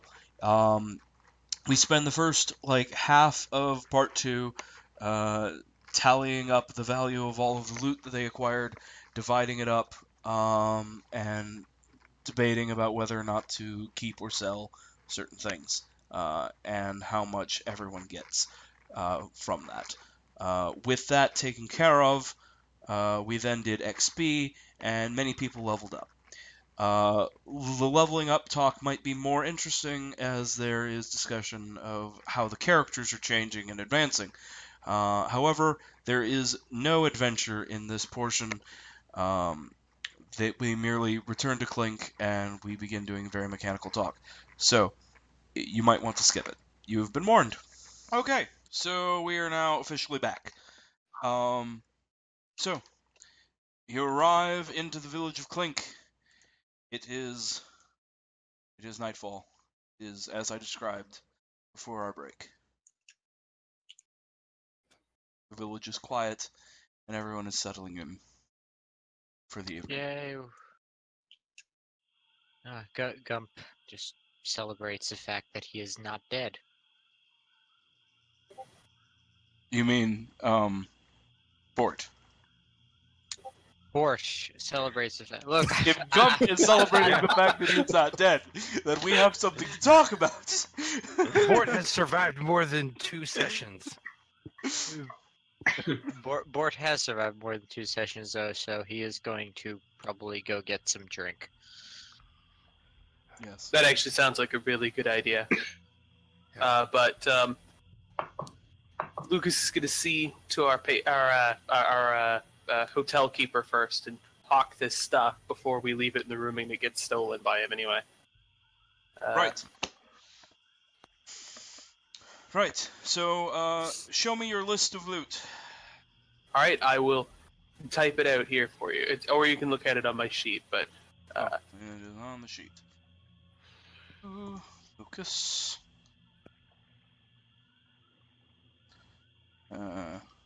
Oh yes, it's all mixed in with your stuff. it actually begins right below the vials. Everything that doesn't have a listed weight is in the party loot. Okay, yes, I see. Yes. 4 books, 2 muskets, 3 pistol, 1 keg gunpowder, 40 shots and powder, 1 longsword, 1 shield. Yes. What about your 1 suit of plate mail? Where did that go? Oh yes, and 1 suit of plate mail. Yes. Excuse me.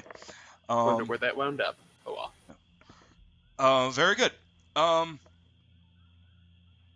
So last call. If any of you want to claim one of these muskets or pistols before they get I sold. mean, They I are. don't suppose I could claim the plate. It isn't sized for you. There would need to be you would need to see a It would armor. be. It would probably be cheaper to tailor the plate than to buy an entire new set. also, I have proficiency with Smith's tools. But, It's a lot of XP for us to give up, though. You'll get I the, was You'll get the XP. Yeah. I mean, it's still loot with a value. Sorry. In that case, there's It another basically- musket and some coins in this as well. I've got two questions. One, how hard is it to gain a new proficiency with a weapon? It's a feat. Okay, so Yeah, it's very. I'm not gonna. Yeah, okay. Yeah. So next question, in the books, and I probably already asked this, was there anything like of note, or are they just generic, random books? Well, I was going to come up with titles and what specific information was in those 4 books, but Retromach was supposed to remind me to do that, and I forgot. And he didn't remind me either, so we all forgot. So I'm not alone in the forgetting. Just so Okay. it's clear. Yeah. And so no, I forgot to say exactly what they were, but they are generic. Ones there's a history thing. There's probably a book of artwork. Well, I mean, books aren't cheap. Yeah, they are treasure. They. Oh no! I'm but- it's not Yeah, in regards to that. I'm thinking more in regards to would Kildrak want one of them? Right. There's a book of poems. Does he want to claim the book of poetry? It's human Probably. poetry. Well, I mean, even the humans occasionally make something worth reading. So, yeah, I mean, one if of it the doesn't- methods that a group of mine has used before that we might want to consider using is that the first thing we do is we calculate the amount of money we would get from selling all of the items. And then we give everyone that much, credit. And you can buy items from the list at half that credit. And then when we sell what's left, you get gold to fill out what's left of your credit. So that you're not getting a case where PCs are fighting over all of the loot and there's nothing left to sell, but people are still buying things at a discount. Would you guys like to employ that? That seems fine to me, but I don't think I have anything to buy this time around. But in general, I like the sound of that system.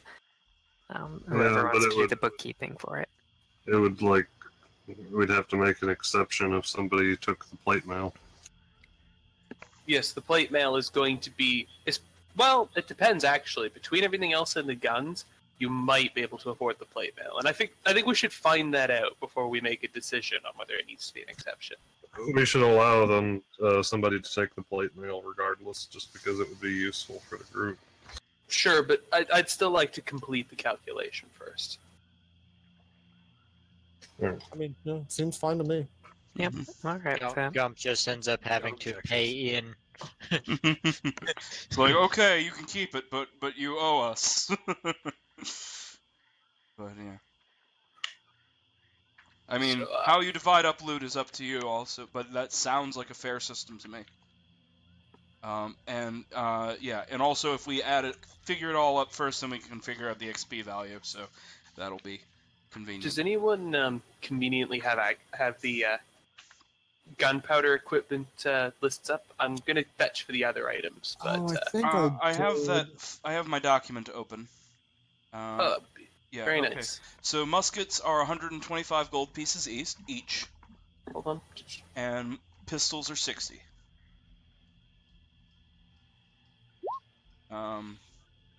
10 shots worth of bullet and gunpowder are 3 gold pieces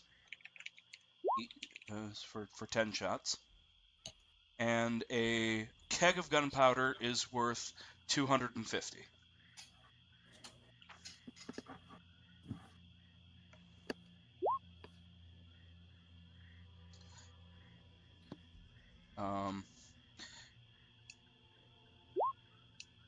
Let's see. If you want to put the pipes of haunting, let me Go ahead and figure out all the rest. I will have you the value for that in a moment. You are uncommon.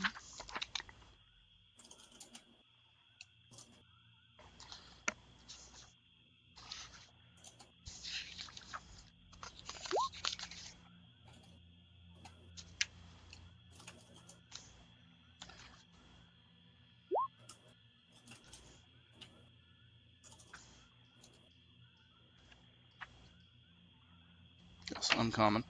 The Pipes of Haunting have a value of 300 gold pieces. Okay, hold on.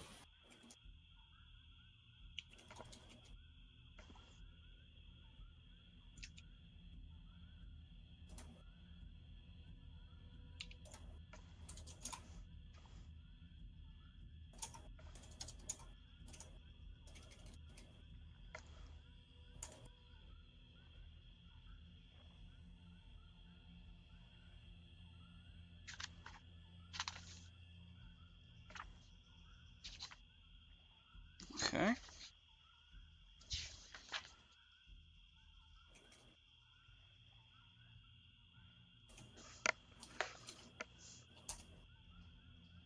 That didn't work out. Oh well. Do it the old-fashioned way. I'm working up a spreadsheet real quick.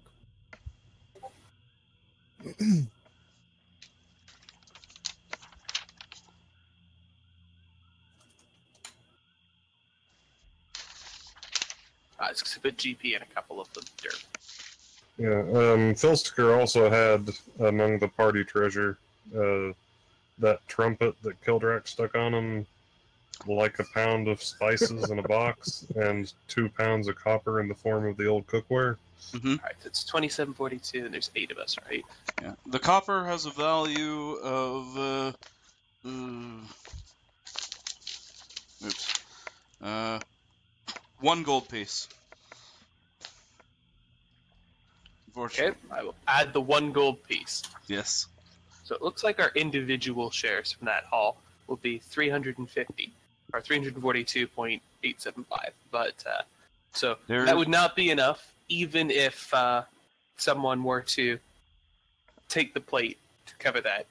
But I think we can fairly say that whoever takes the plate owes the party 350 from the next set. And Well, then, wait, what about the trumpet? Does that change everything? It doesn't change everything, but it will add a little. I'm not considering items worth less than 10 GP at this point. Yes. Wait, divided by 8. 1, 2, 3, 4, 5, 6. Isn't it 7? 7. Aha! Yeah, it's Rotromac's trying to take an extra share. We've got you. let's kill him. I expect you to have a GMPC or something. Alright, well, I guess that's 350 each then. That is out then, and then we'll subtract that and go... Yes. Oh, Add- that would be before we halved it, actually, so it's actually even less than that. And there's like 10 GP worth of trumpet.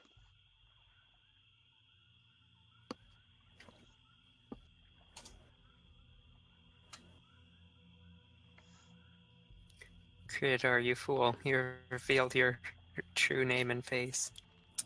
Oh no. So it looks like our actual share from all of this haul is pretty small.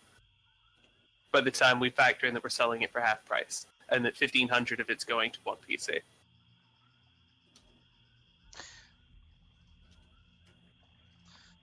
Yes. Yes. But more importantly, what's the experience share? So, but for that price, you can still afford to buy a musket at half price because that's only going to be, 62.50. So you can mark 62.50 less. The dwarf owes his money, but everyone else should be able to claim that and use it to buy things from the list. Unless we want to keep the Pipes of Haunting and make an exception for it too. How do we feel about that? I'm keeping feel those, and I don't care what y'all say. I don't Alright. even know why you put it in the treasure pile. Oh, yeah, that Because seems they're pretty- theoretically something that he's going to buy with his share. So those would be worth 150. You'll owe the party 70 gold now. Sound good? No. By the way, when I said 300, I meant that was the sell value. Oh, okay. You will owe Then in that case, our number would have been a bit higher than that, but you'll owe the party 50 gold. Or 200 gold, sorry. That's me. Whoever keeps the pipes, yeah. Because you're Oh, buying a 300 that's- gold piece item with 100 gold pieces. That's not me.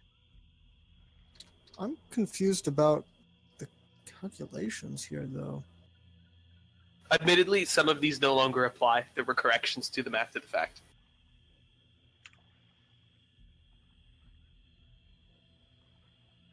The 1243 is 1,500 less than the 2743 because we removed the armor from the pot, and someone owes us money for that now. And then we're going to do it all again, removing both the armor and the pipes from the pot now that we've calculated how much money is owed the party from someone keeping the pipes and not including it in the pot. Does that all follow? I think so. I don't like the owing the party money thing. I think we should just give them the stuff.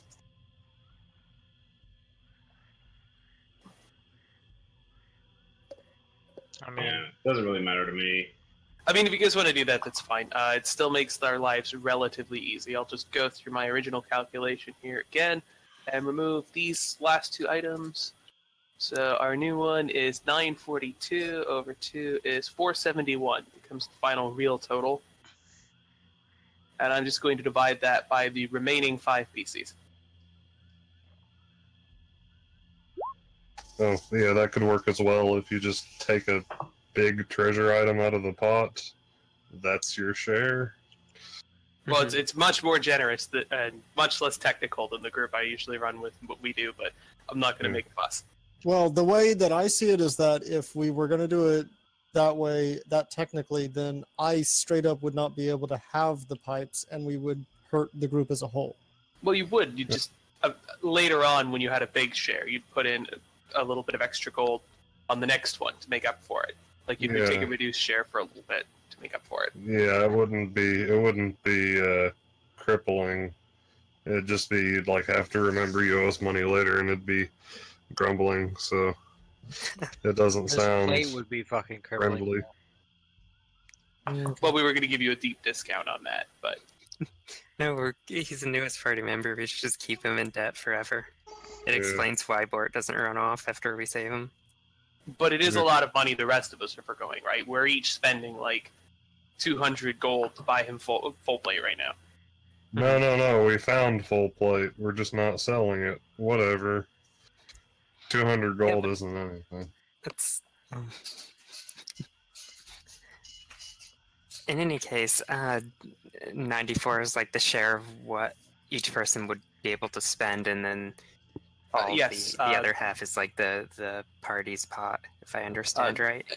People who aren't Bort or who kept the pipes again? Kildrak. People who aren't Bort and Kildrak get 94.2 gold to buy items that aren't the plate on our list at half the price listed, so 62.5 for a musket, and 5 GP, or 1.5 GP for 10 shots, I should say. And then you get to keep the rest as money, and that just automatically works. We just don't sell those. We sold them to you at half price instead of to the merchant at half price. You calculated out our XP, right? Not yet. I have that. I do like this style of distributing pretty well, though. Retromarket is a little decent. The buyback thing. Just for the big items, it's like unpleasant. I don't I mind making exceptions if people want to. I'm pretty chill about it. I just find it's really good so that people don't feel like they're cheating themselves if they don't grab a musket. mean, it just reminds me of raiding in WoW with DKP and everything, so I got over that a long time ago. I think I understand the concept. It's just funny to have like that nostalgic kind of feeling of like the accounting for gear and how that works. So if we weren't taking any items, we just get the gold value you were talking about earlier. 92 gold, 2 silver. Okay. Or 94 gold. Or, yeah. Feel free to add another. That was half of 45.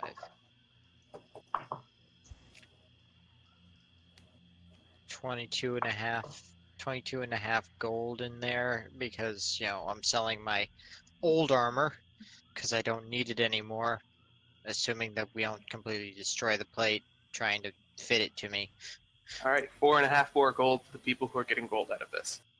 Cool. Because everyone else is still making a killing. I'm getting this Electrum converted back into 5 silver. I can't stand it on my sheet. Yeah.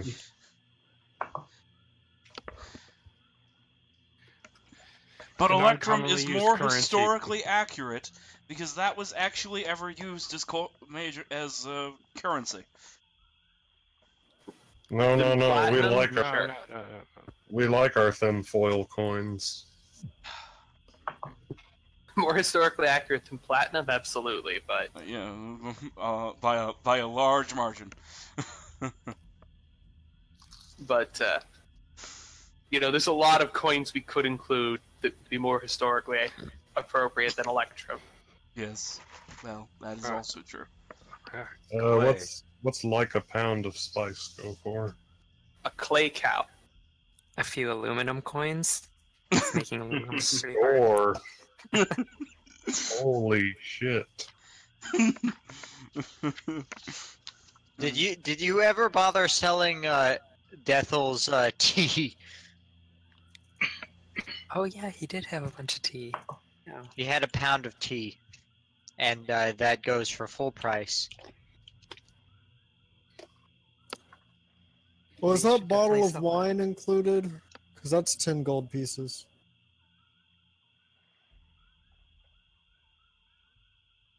So I think you listed a bottle of wine. There's 2 bottles listed. Well, they're 10 gold There are apiece. 4 bottles, but we didn't sell them because there was talk about whether we wanted to have drank them. Mm.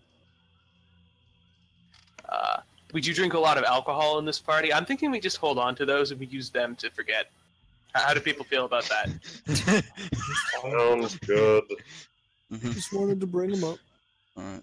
So Sala, to answer your question, your spices, you can trade them for 3 gold pieces. How was it 1 pound or 2 that you had? 1 pound, I believe. Okay. Then you could trade those for 3 gold pieces or a pig. Oh shit. All right. Well, so in the vision I had, was I painting the symbol in red paint or blood? You were painting it in a paint made from a variety of common materials and crocodile blood. Oh, crocodile. Okay, yeah. So, I don't have anywhere to keep the pig right now, so I'll just hold on to the pound of spices to trade for the pig later. Okay. You might need you could use the pig for crocodile bait. Yeah, exactly. Right. All right. What about a trumpet? I gotta share Um, that money. That was sold for 10 gold. I thought that was included. Oh, yeah. I don't. Was it? It was not.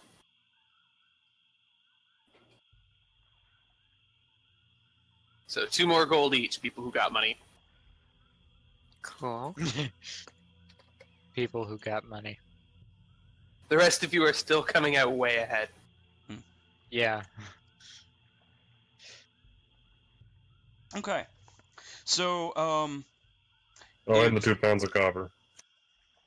those were factored in. Oh, okay. Then they didn't get added into my XP though. So add one more XP for that pound of copper. How much did we have total then? Okay. So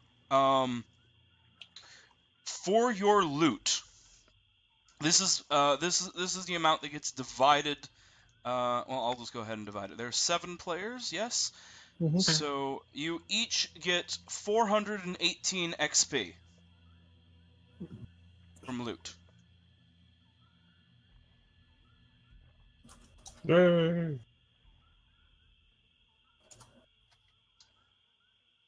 Oh, hey, level 3. Wonderful.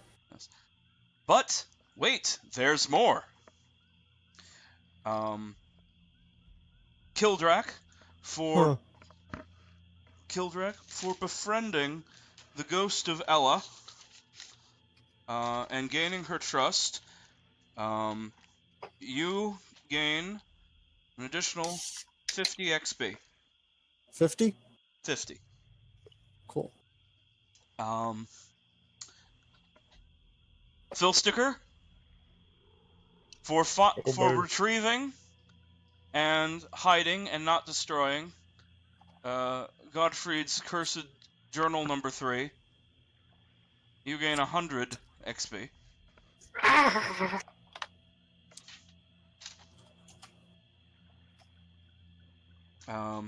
Lucas,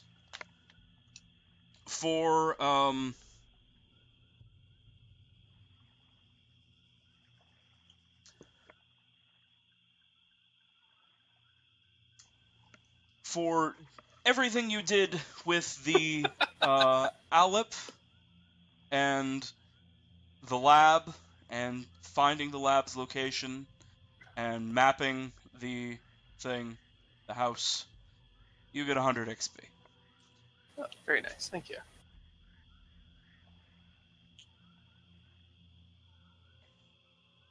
Okay, so prior to the extra XP that some of us got, I believe that everyone except for Bort was at the same XP, right?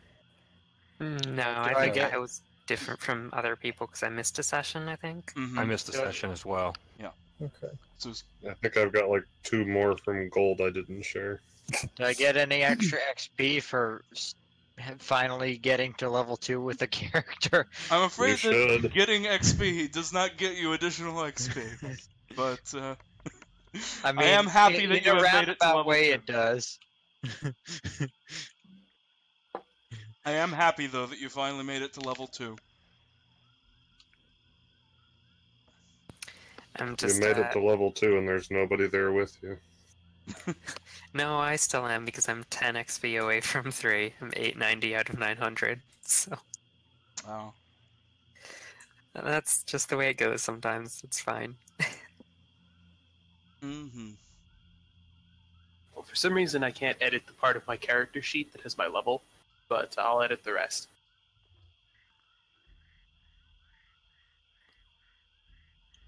Strange. I can't edit it either. Is it supposed to You've be got to. automatic? They changed the thing. You've got to go up to the corner where there's a very slight hidden, almost cog, Cog. Yeah. and then you've got to click on that. I figured that out myself just now. Do I get XP for that? No, At no, first you get it. XP, You get Bort X. doesn't. Yeah, you get XP. Thank you. Bort gains XP for the things Bort does, but yes. You should have said that in character, stupid. Wow.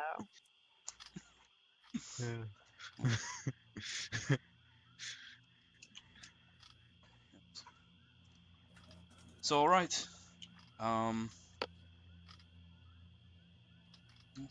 So, who all did make it to level 3? Me, Kildrak. I did. Lucas did as well. Very good. So, you know, Get your subclasses, yay. Not real subclasses, but that's how I usually think of them. Mhm. So, I guess they kind of are, for some of you at least. so Okay, so level 3. Wow. Oh, okay. That gets me hard college and expertise. That's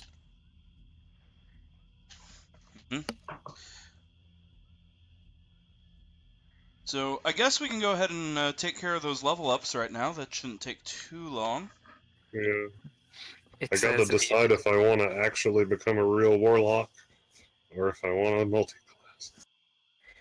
It says immune to disease now. Yeah, I was just noticing that. So good news, the zombie goop doesn't matter. Damn it! I mean, great. Oh, did you remember to actually roll that though, or? No, I forgot.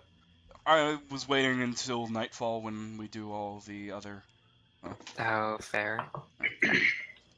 This is still the same day. because you I might double still time get it then. affected. That makes sense. Yeah, it is.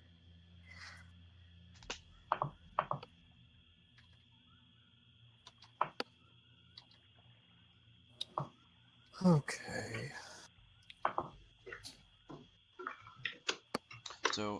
So yes.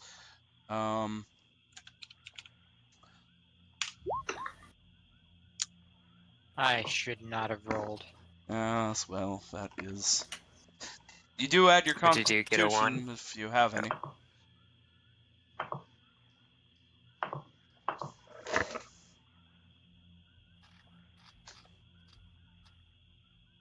You got a plus, so you gain 5.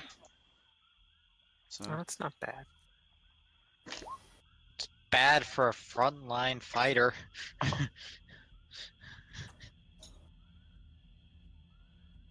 Damn, I only gained 6.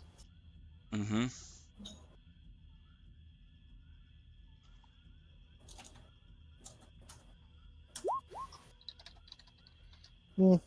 One off from what it could have been. Mm-hmm. Everybody's rolling below the free value. That is a shame. It worked out last time.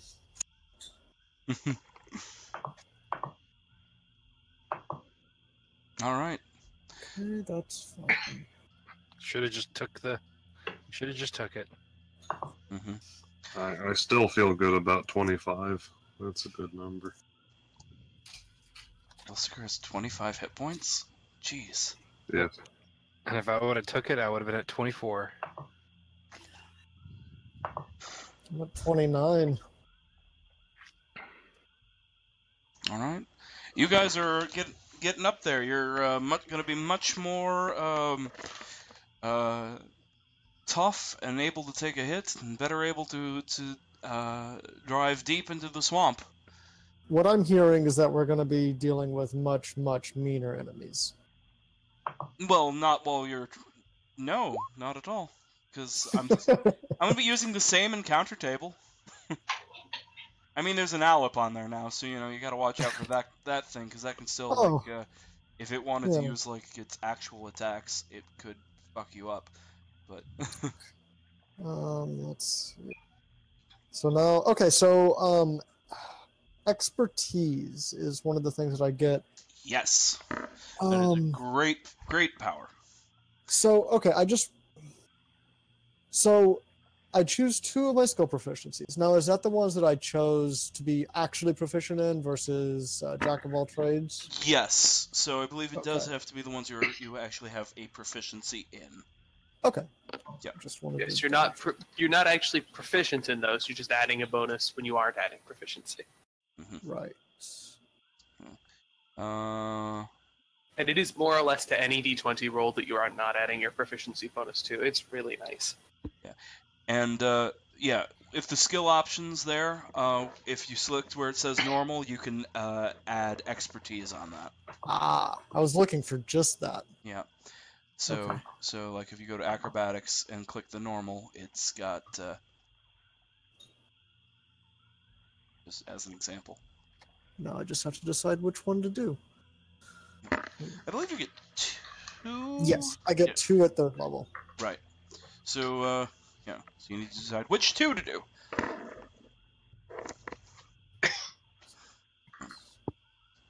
All right. And there's a Well, couple you of think them. on that, Lucas? Let me introduce you to my spell choices. Yes. So we have Maximilian's Earthen Grasp. I'm not familiar with this spell. Let's see. 2nd level transmutation. Choose an unoccupied space on the ground that you can see. A hand rises there and reaches for what? This is a spell from L5R. The target must make a strength save. On a failed save, the target takes 2d6 bludgeoning damage and is restrained for the spell's duration. Which is disadvantage on attacks, advantage to be attacked. Move speed 0. Yes. As an action, you cause the hand to crush the restrained target. Or as an action, you can cause the hand to crush the restrained target. It must make a strength save. And yeah, basically they repeat the damage. Or half as much on a success. To break out, they can use their action. Yeah, so if they get, it basically grapples them, and you can continuously hurt them. And it can switch targets if they go down, so long as the person stands next to the head. Okay. Yeah. That's an action you can cause a breach. Yeah. Okay, that's a pretty good spell. It's also Locate ripped. object. Yeah, it's also ripped right from L5R, which is Well, funny to me. neither of them I would say is the best second level spell, but whenever I play a wizard, I try to pick spells that are thematically appropriate. And Mhm. things to do with terrain and shifting terrain Mhm. feel very appropriate for Lucas. So the Earth and Grass feels nice for just a hill reaching up and like crushing itself on someone. And Locate Object feels very good for him as an explorer. Mhm. Describe or name an object. You sense the direction of the object's location as long as it's within 1,000 feet of you. If the object is in motion, you know the direction of its movement. The spell can locate a specific object known to you as long as you've seen it while within 30 feet of it. Alternatively, the spell can locate the nearest object of a particular kind. The spell fails if any thickness of lead blocks a direct path between you and the object. 1,000 feet isn't very far, but Well, I mean, it would have found us a secret laboratory. that's true. That's true. It would. It's not an amazing spell, but it feels very correct for Lucas. Mm-hmm. Very good. That's yeah. Not bad choice of spells.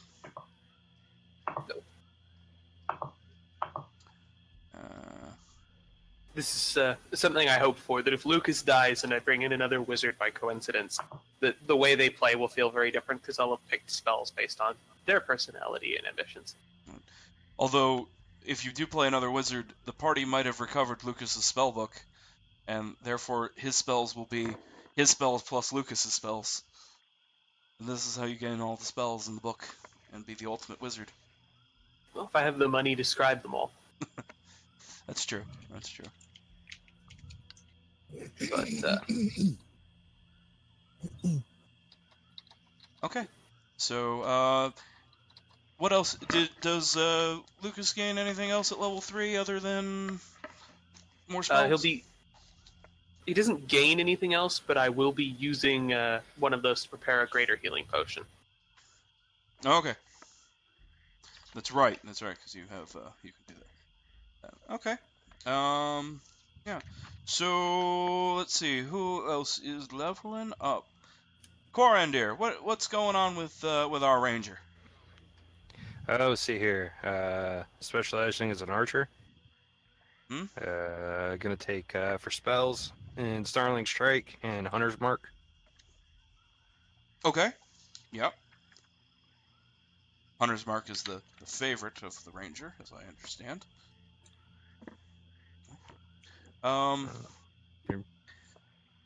Hold on.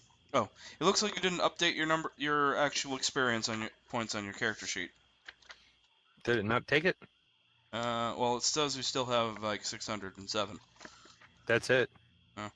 It's isn't it 900 to hit level 3? I'm at level 2. Oh, this is you getting to level 2. Yep. Okay. Sorry, I thought never. I'm dumb. You're Yeah, right. I missed out on the Right. the major explosion of XP. Right, you're right, because you missed the session where they finished mapping the thing. Right, okay, yep. So, It's good to know I'm not alone. mhm. Yep. Yeah, so you take archery and you get your spells. All right. That's pretty much all there is to that level up. Yep. But the archery bonus is pretty huge. It's plus 2 plus to 2 attack. on attacks. That's great.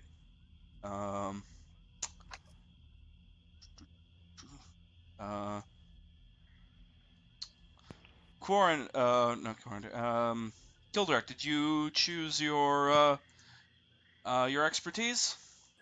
Yeah, athletics and intimidation. It's an interesting choice. I wouldn't have expected intimidation. but- Well, I thought about it, and basically, for me, it was between that and performance Mhm. of those two. I know that I think I've used performance once. Mhm. And intimidation just seems like it'll probably end up being more useful in the swamp. Yeah, you're probably correct. I can imagine needing the bonus on the intimidation roll more often than like if you fail a performance check, Normally, it's just like, oh, well, you you don't make that extra money. Yeah. I mean, you So- can certainly come up with other uses for it, but Right. No, I mean, I get that, but it Yeah. just feels like intimidation will be more useful in the swamp. Yeah. Okay. I don't So the disagree. problem is that I was not expecting to hit level 3 this session. mm-hmm. I've got to pick a college as well as 3 spells. Right. So, Fair enough. You can hold off on those decisions for now if you like. I was down to between swords and valor for the college when I Mhm. was thinking about it before, but I hadn't even started on the spells. So those at least I'll probably need to wait on. Yes. So Filsticker, how is our warlock? All right. Let's see. So I took level 3 of Warlock. Cool. So I went for Pact of the Chain. I suddenly had a familiar. We'll Closet talk seems- about that in a minute. Oh, okay. Yeah. Well, I'm trying to pick a spell right now because my spell level went up, hmm so I can get second level spells. Now, let's see. Now, yes. So since you have Pact of the Chain, you do have the option of like the pseudo dragon, the closet, or the sprite. But perhaps we could consider some alternative swampy options for you. Yeah, I figured the closet actually seems kind of swampy since he can turn into a toad, That's true. and it would probably be a toad most of the time.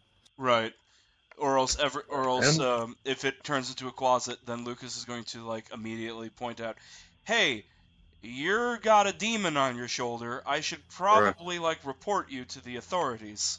Well, yeah, but then he points to the spell description, and it says, regardless of the actual appearance, this is either a celestial fae or a devil of some sort. Oh, it's a fae. The form isn't important. Honestly, when it comes to wizards and familiars, I'm sure Lucas is familiar, no pun intended, with other wizards who have demon familiars. It's probably fairly normal in the capital. Maybe not wizards, because wizards just have animals, but like, I imagine demon summoning is a thing that exists in the world that's not illegal. But if it is, let me know. It's totally illegal. It's an evil act. But is it against swamp law? Well, the swamp law is very We see. well. Let me put it this way: if devil summoning might be tolerated because they're lawful entities, but demons being chaotic evil are definitely not tolerated. I Look, was I going don't to know. say that assuming Nilfenberg is good aligned is a big assumption, considering the things we're seeing in the swamp. Yeah. But lawful Nilfenberg- aligned, I'll give you. The capital is lawfully neutrally aligned. Well, this closet was given to me by the swamp as an enforcer of swamp law. To fulfill my duties.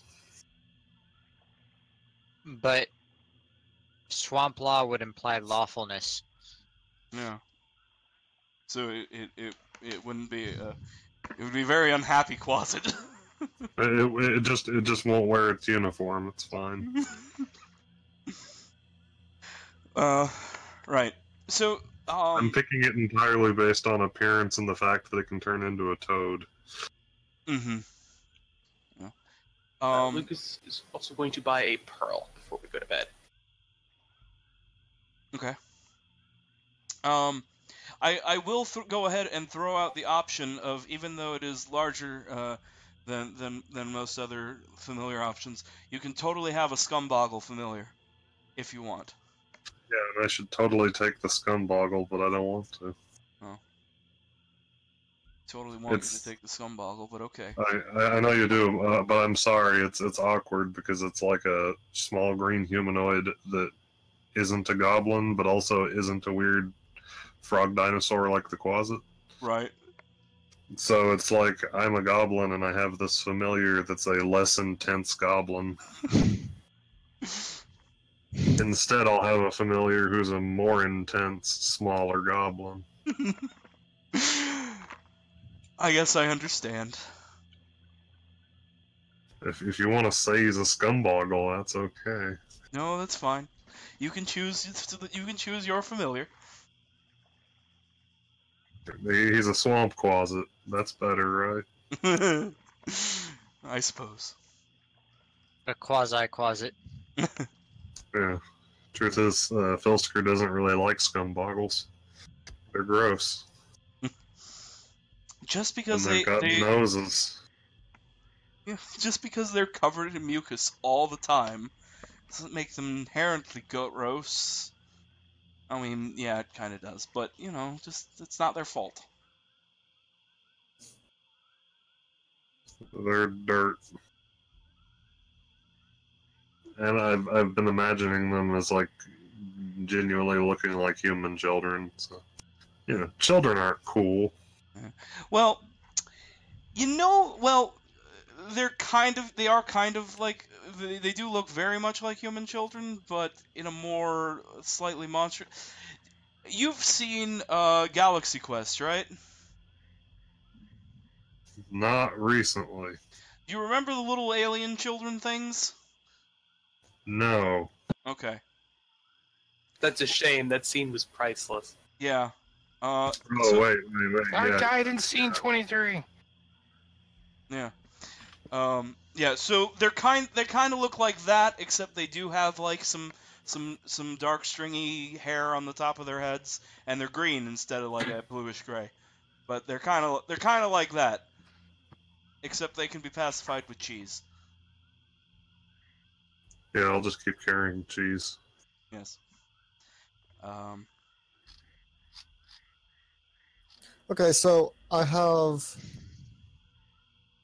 I guess, and this isn't going to be a question where the answer is going to decide my what I'm going to do, Mhm. but just for some input, would y'all rather get a bit more buff and use out of Bardic Inspiration, or would you rather Kildrak be able to beat the shit out of things better?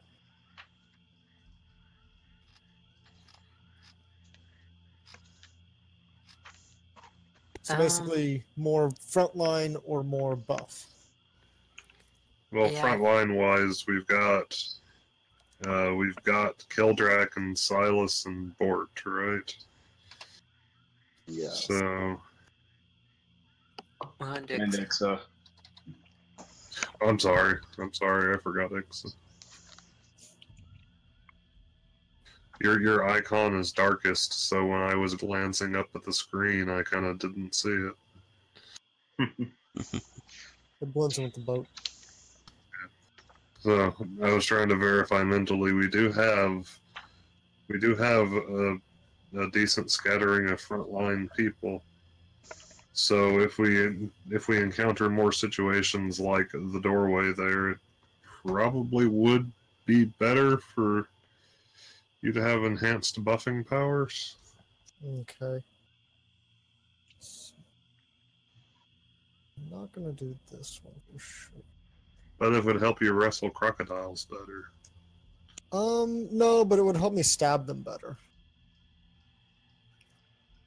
Or, well, Well, we don't do that shit here. I'm curious. Are you looking at the? Obviously, the College of Valor is one of the options. What was the other one you were looking at? swords. Oh, okay. I had half a mind for lore, but I'm not. I don't know. I don't particularly like cutting words. I can see its use, but I don't know. The D4 is so low. Yeah. But the fighting style, the flourishes, the extra attack from sword, and the fact that my weapon could become my spellcasting focus. Mm-hmm. Yeah, that's would pretty be- good. College of Swords is good. Yeah. Um, But then Valor would allow me to like that. That makes takes Bardic inspiration from. That's kind of nice too. Oh, that's pretty good. mm-hmm. They're both such amazing classes. The question is, do you want to be a casty bard or a utility casting bard that mostly hits? Yeah. I'm not really sure for you. I could see your character evolve either way. I feel that that College of Swords feels more in line with Kildrak as you have played him, and See, like I a think- dwarven bard in general. Though the party is also pretty heavy on like combatants already, and so College of Valor it's still a pretty fighty bard variant, but like combat inspiration helps you make those other fighters more better. I don't know. I think it's actually more melee focused than the other one, because keep in mind with the second attack, it doesn't have to be College of Swords. It can be College of Javelins or College of Bows, right? It's it works really well down the board for all things. Whereas you're really only getting your free cantrip off if you're doing a melee attack on Valor. So it goes sort of both ways on that. Okay. I think that I'd sort of come to the same initial, the fact that Kildrak has sort of moved more towards what swords would be. I think I came across that when I was talking to Sella about it a while ago. So, and I really like the weapon as the focus as well.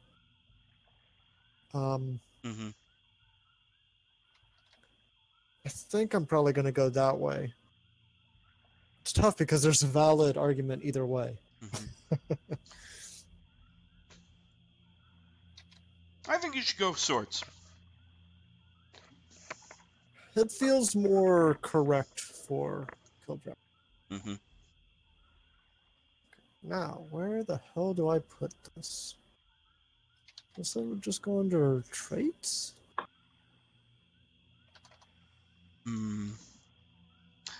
I guess so. Yeah, you just continue making features and traits into a longer and longer block. It's just gigantic. That's already. what I've been doing. Yeah. So, I think by the way, can I safely assume that we can camp out in Clink for a few days? I think so. You will get at least one day, depending on how many days you mean by a few days. Events might happen. Well, If we could stick around For for what a week, what is we your could get a long rest in. so the first thing I'd like to do is I'd like to refresh all of my spells. So I'd like to do nothing tomorrow. Right. But then I'm going to need to use 2 of those spells in order to rebuild my arsenal. So I'd like to take a second long rest after that, more or less. Okay. And if that's doable, then I'll mark my arsenal as refilled on my sheet. Should I do that? Hold on. Let me do some. One. And then.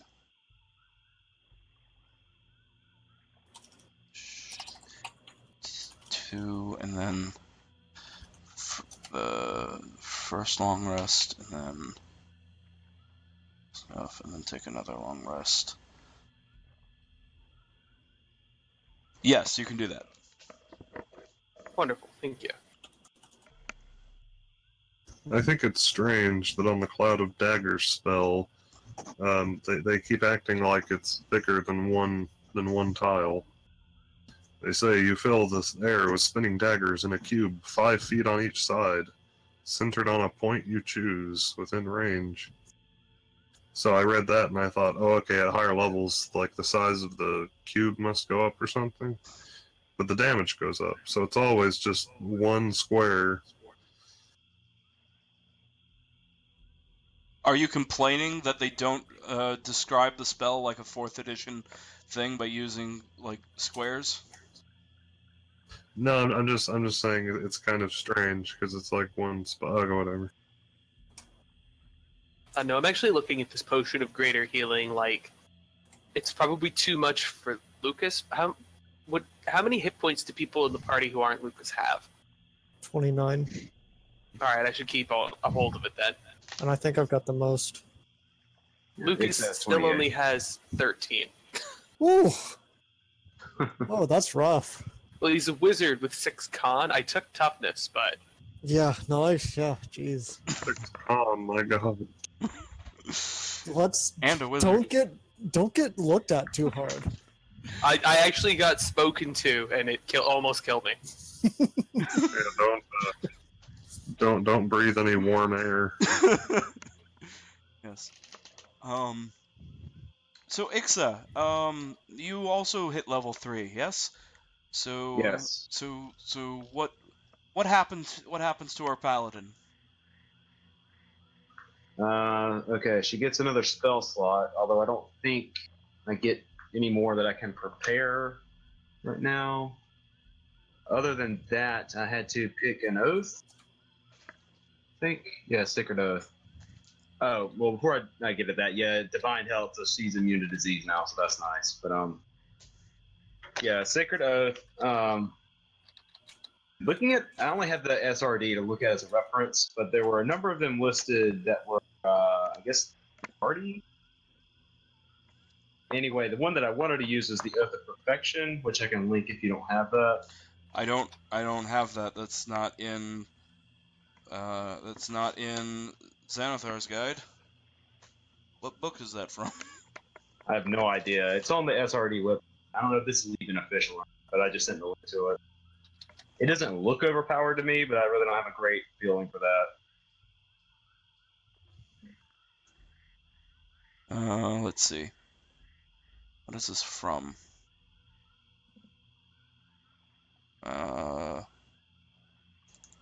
Book of the Righteous. What is that? I thought you said there were only those couple splat books. You lied to me yesterday. I'm also under that impression. I'm just looking for this oath other places. Oath of Perfect. No, 3PP means third party publisher. Oh yes. That's what I thought. Unfortunately, if we're limited to not using third parties, there's like, I think only literally one option. Well, that's not true. Yeah. I see. Well, because he only has the SRD and not like the player's handbook. Oh, Yeah. well, use the real SRD over here. You can see that it's got 6 oaths. Yeah. Very strange domain. Okay. Yes, it's not official. Wizards of the Coast did not deign to create a real official SRD for this game, but the players did anyway. Yeah. So the options you have are Oath of the Ancients, Conquest, Oath of the Crown, Oath of Devotion, Oath of Redemption, Oath of Vengeance. All right. In that I'm not case, familiar with what, Oath of the Crown. Oh, that's from Sword Coast. That's why. Yeah, I have to look over these options then. You look over those. We'll come back to you. Although nothing I see here seems like it wouldn't be applicable to a Nilfenbergen paladin. Mm-hmm. But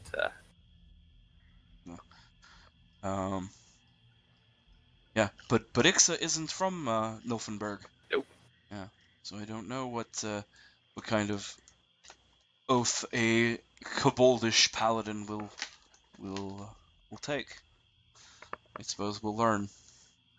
This is when Ixa takes the Oath of Conquest and suddenly starts conquering conquering the swamp and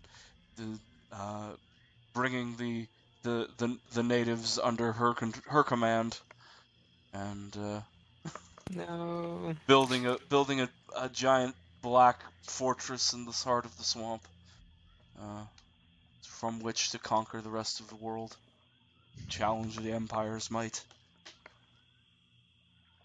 You know, I was looking through my spells, and I'm not sure why I expected anything other than what it literally sounds like when I was reading Cloud of Daggers. Like Cloud of Daggers, what's that? It's not an awful spell, but I usually would say that if you're using spells to do damage, you're using spells wrong. That said, no. I try to keep a couple of damage spells on hand, but no. One thing I really wouldn't underestimate is enhanceability. It's not very good in combat, but it's very good at everything else. Mm-hmm. When I was originally looking at it too, because I was hoping that like it did cover, you know, a cube of more than one tile, so that I could kind of, you know, control movement with it or something. Right. But it's only one tile, so you can stick it in the doorway. You should also strongly consider Lesser Restoration. It is a pretty good spell. Okay, how about this? Do I have spells that you don't? Both Access of to. the ones that I named so far are spells that I don't have access to. But Okay. I mean, don't be afraid to take a spell I have access to, or even a Right. spell I took. Right, no, I'm still going to pick ones that make sense for the character, but I just wanted to see if any that you don't have would make sense for him. Right. Do you have what is it? Consider warding wind in case we got to go through poison gas-filled sections of the swamp. We can just put you up the front.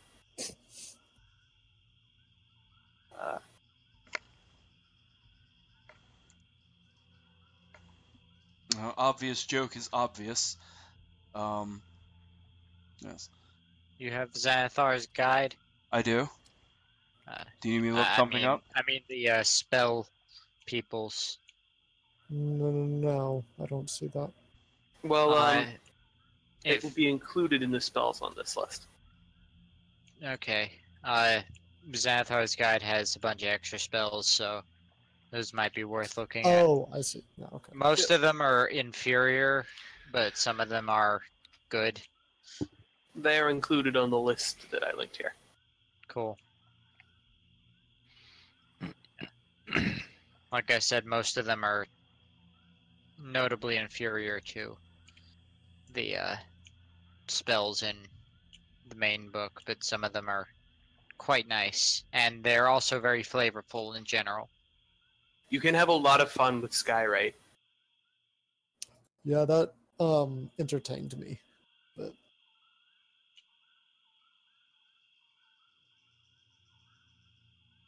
obviously would have to insult the king or something at some point.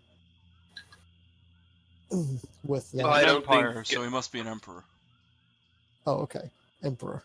And I doubt the Holy Nilfenbergian Emperor could see the swamp from his house. Well, no, not from here, but like make the trip, you know, wandering dwarf. You know, after you finish with the swamp, you wander into the rest of the hex map that I'll have to create. And all of the other bards in Nilfenberg throw stuff up in the sky. Suddenly the sky is a YouTube chat. It's just awful. Except this That's happens. right. This happens like a couple of times a week. So you know, really, unfortunately, Because no one looks at the sky anymore. Yeah. We just gloss over it. Yeah. Like the YouTube comment section. I was gonna say it's like landline phones. So unfortunately, your comment just gets lost amongst the endless stream of shit that clogs up the sky. I mean, obviously. Mm-hmm. It's against the law to write you know, obscene things in the sky with magic, but it's also near unenforceable. Of course.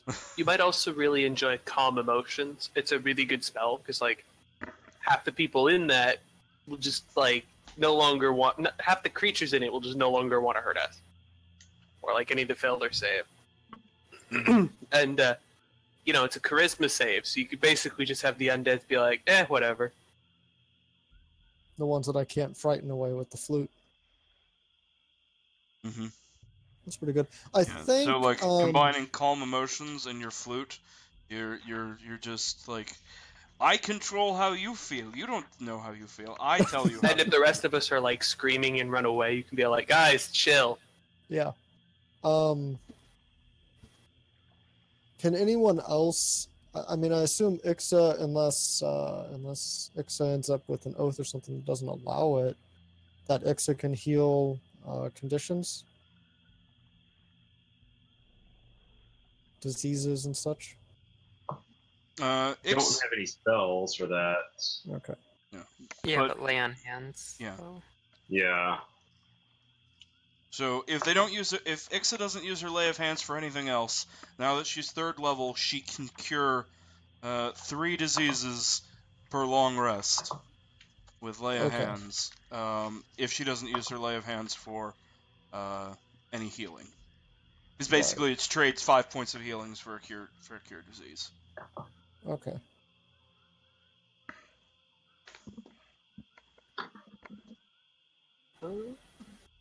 Yeah, I mean, the rest of these all pretty much do what it says on the tin. They're all very good in a certain specific situation.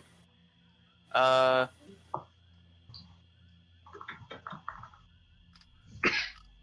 would definitely say that invisibility is one of the best spells in the game if you have a character who would take advantage of it.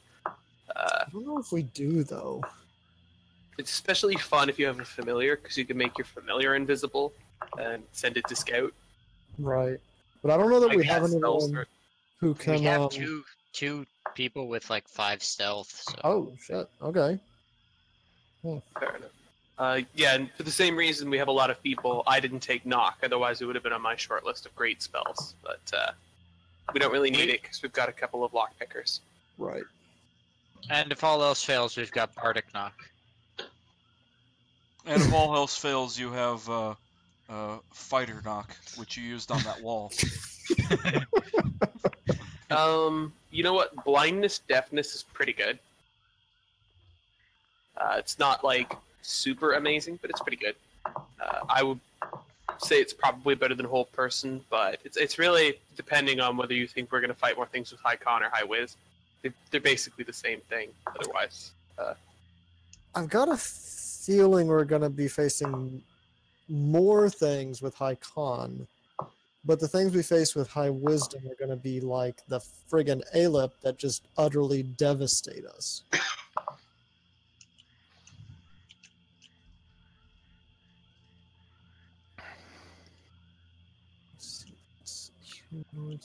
I think I am going to take Calm Emotions. That one seems quite useful. I was looking at it too. I guess I won't take it. I mean, you can both take it. No, I can't. You very decidedly can, but very well. So what spells are you looking at, Philsticker? I took suggestion, Mm-hmm. and I can switch out another spell, which I'm trying to decide if I want to trade out Hex, Comprehend Languages, or Fairy Fire for something. Mm-hmm. But I'm not sure that I do. I would definitely hold on to Fairy Fire if I were you. But that is simply And my, Hex my is more or opinion. less obligated for all warlocks for all time.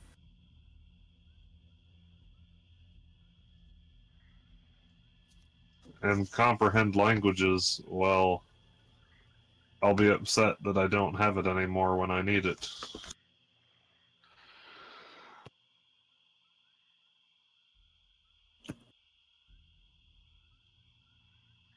Mm-hmm.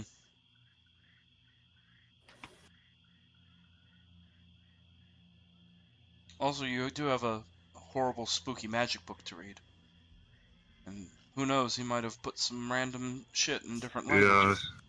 Yeah, it might be in Chinese or something. Yeah. And all Turns of out the, it's not actually filled with like strange magic runes and arcane knowledge. It's just an ordinary book. It's just his novel written in Chinese. and I'm going And it got to all dirty republish from it. the. It got all dirty from when the lab exploded next to it. But it's perfectly normal. And I'm gonna write my name on it, and I'm gonna publish it myself. You dastardly villain.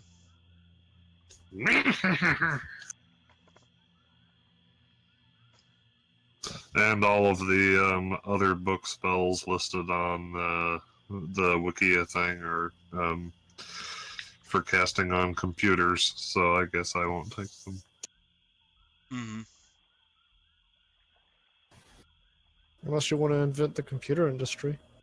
Yeah, and then I have to like export computers to all of our enemies so that I can use my spells on them. I have to offer that skeleton guy who stole the boat with my shit in it, like, a free computer system. And then, like, desperately hope that he accepts and he uses it.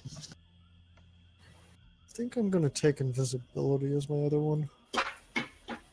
So are we done for the night, or? My other level 2.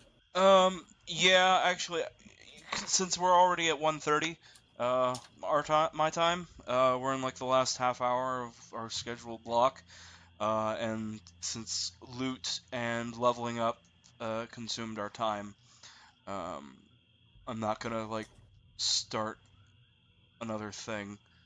Oh, yeah. Yeah. So Nobody watched this episode after the beginning. yeah. Yeah. I'll guess I'll put this part up, but I'll put it up at like the same time, and like I won't number it as a episode. I'll just say, you know, let's title it as selling loot and leveling up. But you know, we fought some undead. We Yeah, so just hear the beginning part. Yeah, that you know, everything before our 5-minute break, that is the episode.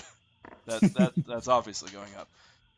Yeah. This So if is you're hearing- episode like This is like 0.5 of previous point episode. 5. yeah, this is episode. This is the appendix of episode 8. Yeah, so if you're listening to this, don't have listened to. Yeah, if you're Quite a bit of don't previous. worry, I'll like slap on a disclaimer at the beginning that no adventure happens in this part. Hmm. And then unless you're weird, you probably want to like listen to this at times 4 times just to know what subclasses everyone took.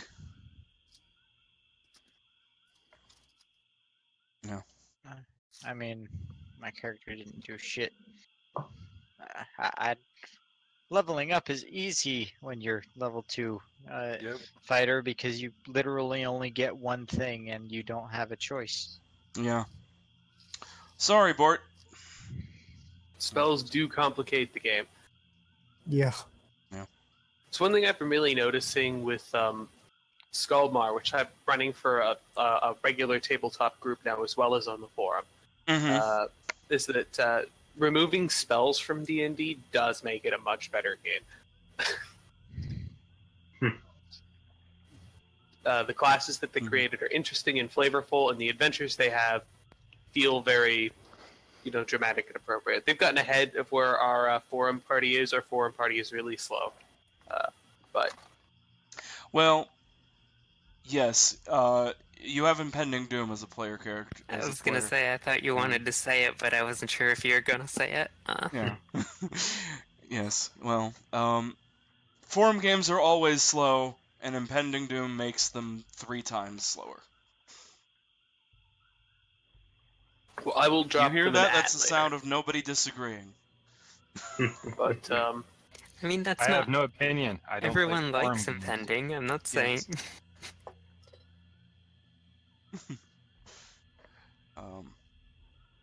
Yeah, he's I don't know. He's another person that played Hazaron. He's technically an old friend now. Yes. All right. Well, I had planned to do some like some interludes as you healed up and things, but since this is the first like hour of this has been like a nothing episode, I'll just save save my leading probing questions into your backgrounds for the beginning of next session. That works. Yes. And yeah. So I know some of you still have like some decisions to make, but I'm gonna go ahead and just officially declare that this is the end of the session, and those of you who have finished leveling up, you're free to leave. Next week. I'm gonna go get my homework done. Alright, talk to you sounds later. wise. Yeah, have fun. I'm not. See yous. Yes. See ya. See ya. Bye.